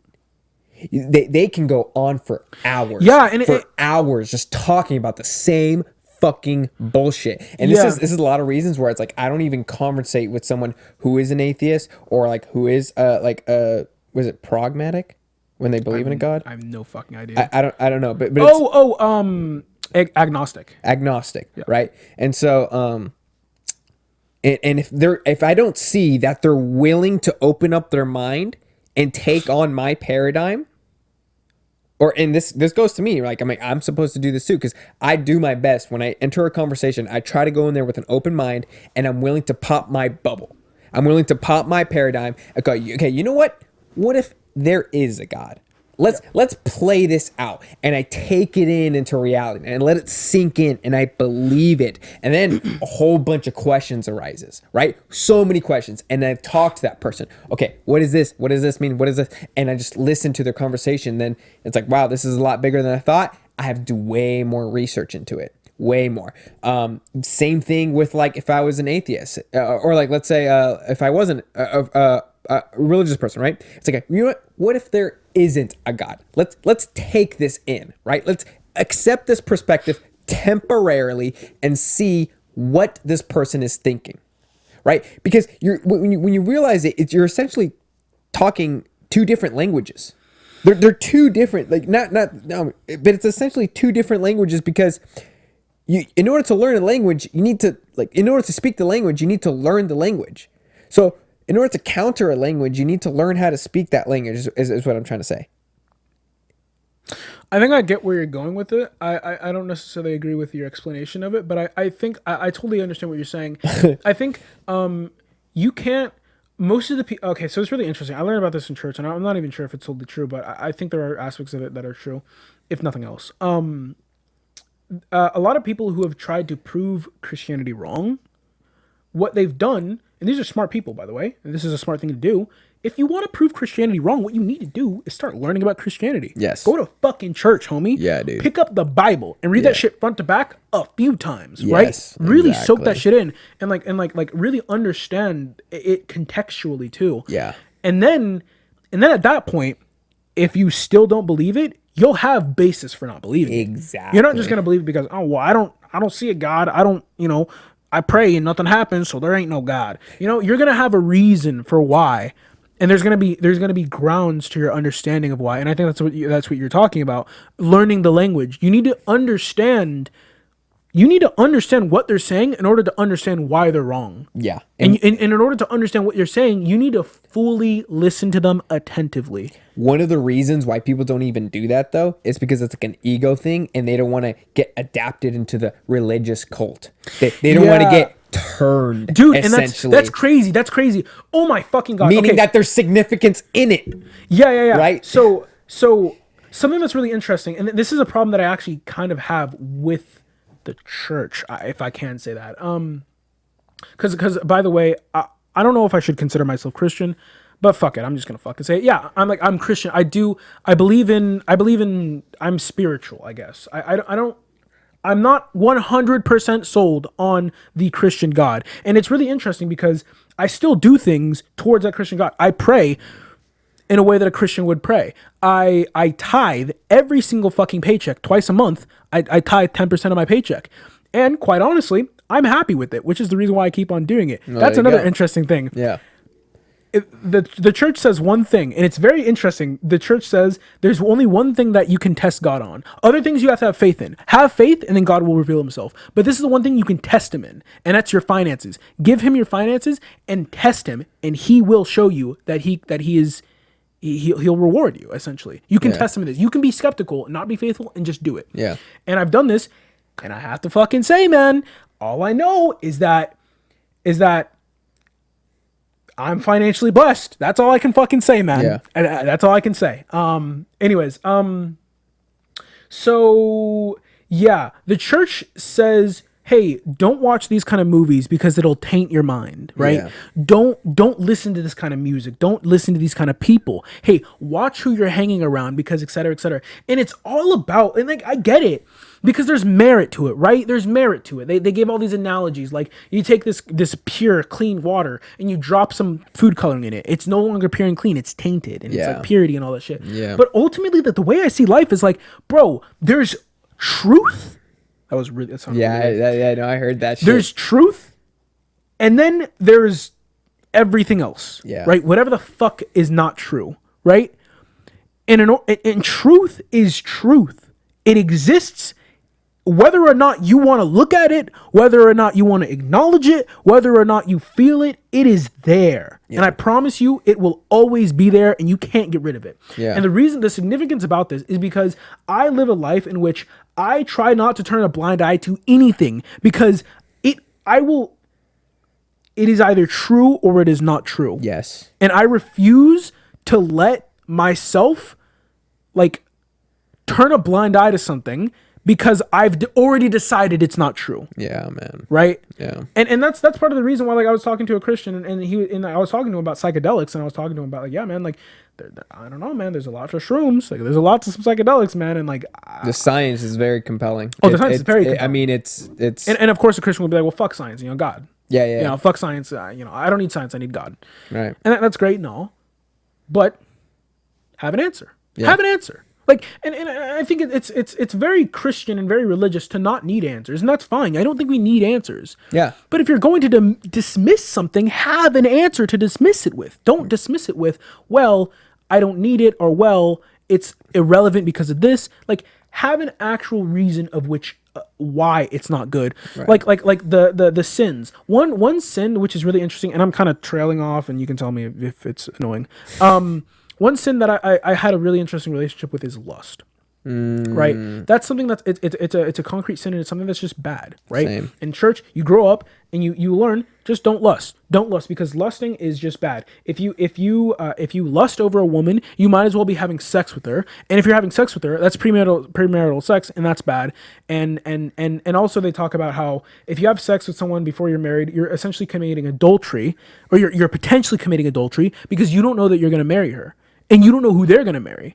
And so you're cheating on your future wife. Oh, wow. That's an interesting way to view it. Exactly. And it's quite profound because you realize it and you're like, well, yeah, I don't know that I'm going to marry her. Therefore, I can't have sex with you until I know for sure that I'm going to marry you. Yeah. Because I could be cheating on someone else. Interesting. And it's quite beautiful. And you know what? There's merit to that. There's reason to that. But fuck, where was I going with this? God fucking damn it. No, dude. What was I talking about? Please help me. Lust. Yes, lust. Thank you. Fuck yes. I reached out. I said I can't do this alone. I said I can't do this alone. I need you. Okay. So God's wisdom went into. He said charge. He said lust. Yeah. Okay. Nice. So yeah, lust. Long story short, when again another thing about League, when I would play League and I would entertain lustful acts, whether it's porn or masturbation, or whether it's just entertaining lustful thoughts, allowing myself to indulge in a lustful mindset in which I would fantasize about something and then dwell deeper into that fantasy. And yeah, when I would allow that part of my mind to run and increase its pace, my performance dipped. I played worse. my focus was worse, and my clarity was worse. And this is something that's really interesting about like nofap, because like there's something there. There's something there. I don't give a fuck. Like, man, yeah, you can't levitate shit when you don't masturbate, right? But there's a clarity. There's a clarity. There's an heightened sense of awareness and of cognitive ability. Yeah. And it's just it's impossible to ignore. And I think part of it has to do with, there's something about lust, man. There's something about when you engage in lustful actions and you indulge in that lustful part of like your mind, it has its pros because it's so emotional and it allows you to emotionally just bond with someone. Right. But its cons are, if you're not bonding with someone and you're not creating a real attachment to a real thing, or to a real person, you're essentially just losing your ability to perform. Yeah. So anyways, and that's where I learned, aside from Christianity, that like, you know what? Lust isn't good. Like fantasization isn't good. And that's a whole nother thing, fantasization, because you can technically lust about things that aren't sexual. You can lust over like products and stuff like that. Yeah. And that's another thing. Fantasization is not good, bro. Like, I'm very guilty, and I get this from my father actually, because he'll even talk about, he'll say things that will like elicit fantasizations. Like I'll start doing something, and then he'll go way in the future about me being super successful about blah blah blah, and I'm like, oh, slow down. Like, we're not even there. Like I don't even know if I don't even know if I want to pursue this. Yeah, right? No, exactly. Yeah, I try to avoid. I mean, I fantasize. I'm so guilty of this. Oh, for sure. I mean, I fantasize damn near every day. Yeah, man. And, I fantasize all the time. Dude, fantasy is addicting. Yeah. Sometimes when I'm not doing something, I will intentionally try to build a fantasy in my mind, because it's just like it's like so this bored. Dream world in which. Yeah. Well, I mean, it's fun. Yeah. It's fun and it's rewarding. Yeah. Because dude. It's never a fantasy of like, oh man, I'm the best person in the world. It's always a fantasy that's attainable. Yeah. It's like something that is possible. Yeah. And it's just possible enough to where you could see it happening. Yes. But it's just far enough into like it's just far enough out of reality to where it's exciting. Yeah, no, exactly. And you know what's so interesting is like, I've had those fantasies come true, and it's nothing like the feeling of the fantasization. Elaborate. So like, it's almost more addicting. Like fantasizing feels better than actually doing the action. Often, very often, and that's another thing that I talked to with a friend about, which it dips back into ego. Look at us, we're doing a good job covering a topic. It dips back into ego, which is a lot of times we become attached and fall in love with the idea of something rather than what it actually is. And this goes back into being results oriented and not enjoying the process. Yeah. Part of the reason why I wanted to be a professional League of Legends player is because I wanted to be a professional League of Legends. How fucking cool is that, man? Yeah. Like growing up, you play video games, you're not going to make a living off of that. You're wasting your time. Well, look at me now, bitch. I'm making a living off of it and I'm not wasting my time, right? Exactly. And you're this cool fucking person and you're making fucking hundreds of thousands of dollars off of playing video games and you're better than all these other fucking people. And it's this image. Yep. And you build this fucking image of yourself and it becomes your identity, and it's all image. It's image and it's external validation. Yeah. And I don't even fucking like the game, bro. I'm hating this fucking game, bro. Like, why am I trying to be a professional at this fucking game that I'm not even enjoying? And that's where we're getting back into like results oriented. Am I enjoying the process? No. Fuck the result. Yeah. Why am I carried? Why do I worry about the result? It's all just carrying through ego. Exactly. Yeah. So yeah. We done? I think we're done. Yeah, I think we're done. This is long as fuck. That was a long episode. We knew this would be a long episode because ego is just such a broad. It's just everywhere. Yeah. You know, it weaves throughout your entire life. I mean, and it's never gonna go away. And stripping away your ego is the reason why psychedelics are so everything. Yeah. They're so ego, crazy. Death and everything. Yeah, because of the fact that, bro. Oh God, man. Like, if I want a disclaimer, if you're schizophrenic, maybe don't do psychedelics. Maybe do psychedelics. I don't know. But we're not. Look.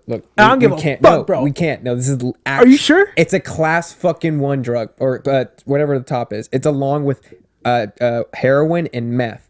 We can get in some serious trouble. Can we get in trouble? Legit for saying any psychedelic channel or anything article that you read, they have to put a disclaimer because it is illegal and we can actually get, dude, we can get in big ass trouble. I want to Google this. No, I want to Google this. Legit, because here's what happens. We can be held reliable and responsible for this shit. No, we can't. Dude, Jordan, no. How? You don't, oh my God. Because, okay, literally, it's like this. Let's say I invite a whole bunch of friends over and we start drinking.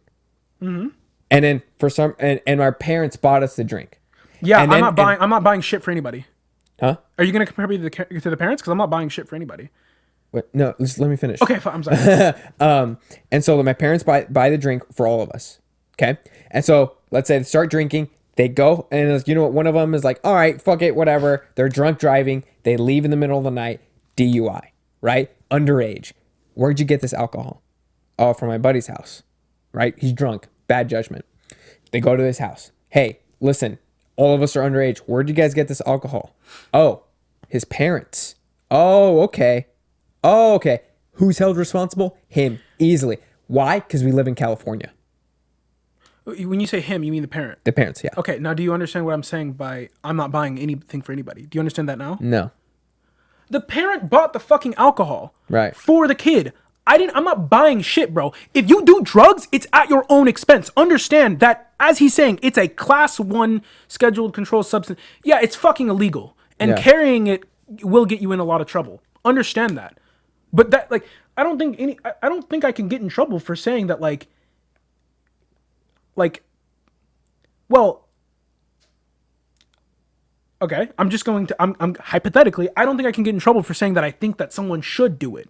Oh, yeah. Yeah. Yeah, well, okay. Well, basically what I'm going to have to do is I'm going to put disclaimer, this is all through educational purposes and blah, blah, blah, bro, I'm telling you, I know exactly what you're talking. I don't think I think it's because they make a fucking living off that shit. Yeah. I think that's part of it. And also because but I don't see what's wrong with doing it, Jordan. Like, I don't see what's wrong with doing that disclaimer. It's ingenuine. I mean, this isn't. I guess this is for educational purposes, but I don't think that's very. I think it's ingenuous. Okay, I agree, but. Okay, no federal law has ever banned DTC advertising until drug companies gave information about prescription drugs only to doctors and pharmacists when these professionals thought it's appropriate. They gave information. Okay, never mind. Sorry. Fuck, man. All right. I'm gonna say it, and you're gonna edit it out if it's wrong. What? I think everybody should do shrooms. That's fine. Yeah. No, I mean, I think, yeah, I mean, this is just through educational purposes, is what you're saying. Fuck it. Yeah, sure. Fine. Yeah. Because quite honestly, yeah, because I want you to fucking learn. I want you to learn about yourself, and I want you to learn about life. And this is educational purposes. For educational purposes, do some fucking shrooms. And I'm not talking about, I mean, yeah, MDMA, I think it's a psychedelic, and I think you can, like, recover from trauma. And I don't know. I don't know about that shit.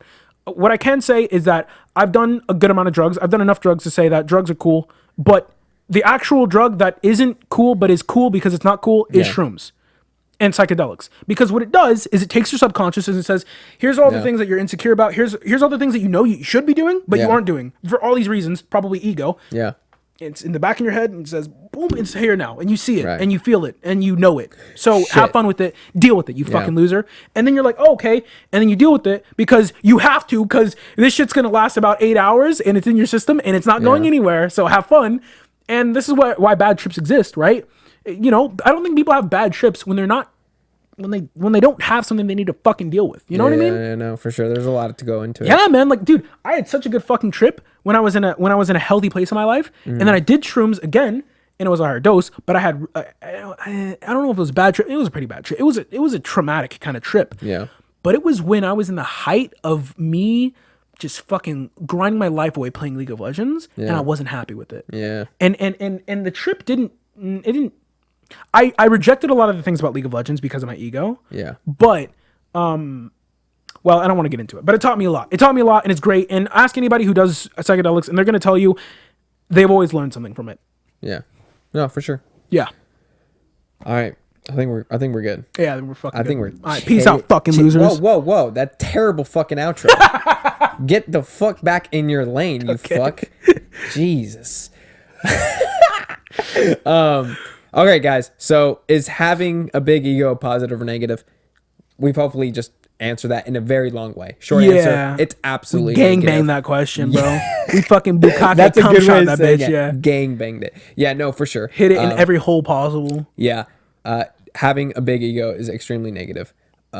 We shared our experiences through it. And yeah, I think that's going to be it for this episode. What is this, episode 4? I think. Something like that. Yeah, I think it's episode 4. Yeah. So leave a comment or question that you guys want us to answer, and we'll do it. We'll look into it. You know, philosophy, psychology, other shit like that, bro. We just love talking about life. Leave a like. Hit that subscribe if you want. If you like our content, you know what I mean. Yeah, I think we're good, bro. Yeah, peace the fuck out, losers. We out this thing. Deuces.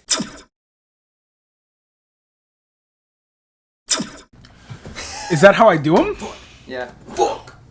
Dude, ooh, that's save. Okay, shit. Can't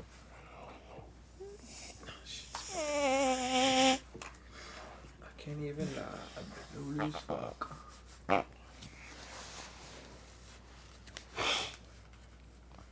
Prepared to be blinded.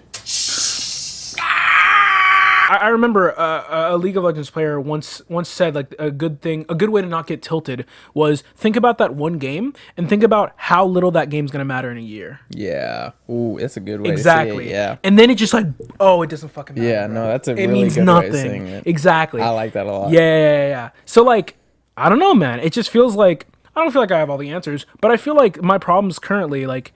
I've been doing a really good job at like just fucking you don't matter, you don't matter. This matters, let's tackle this. Nice, we got it. You don't matter, dude. You know? That's fucking dope. That's healthy as fuck. It's been good. It's healthy as fuck.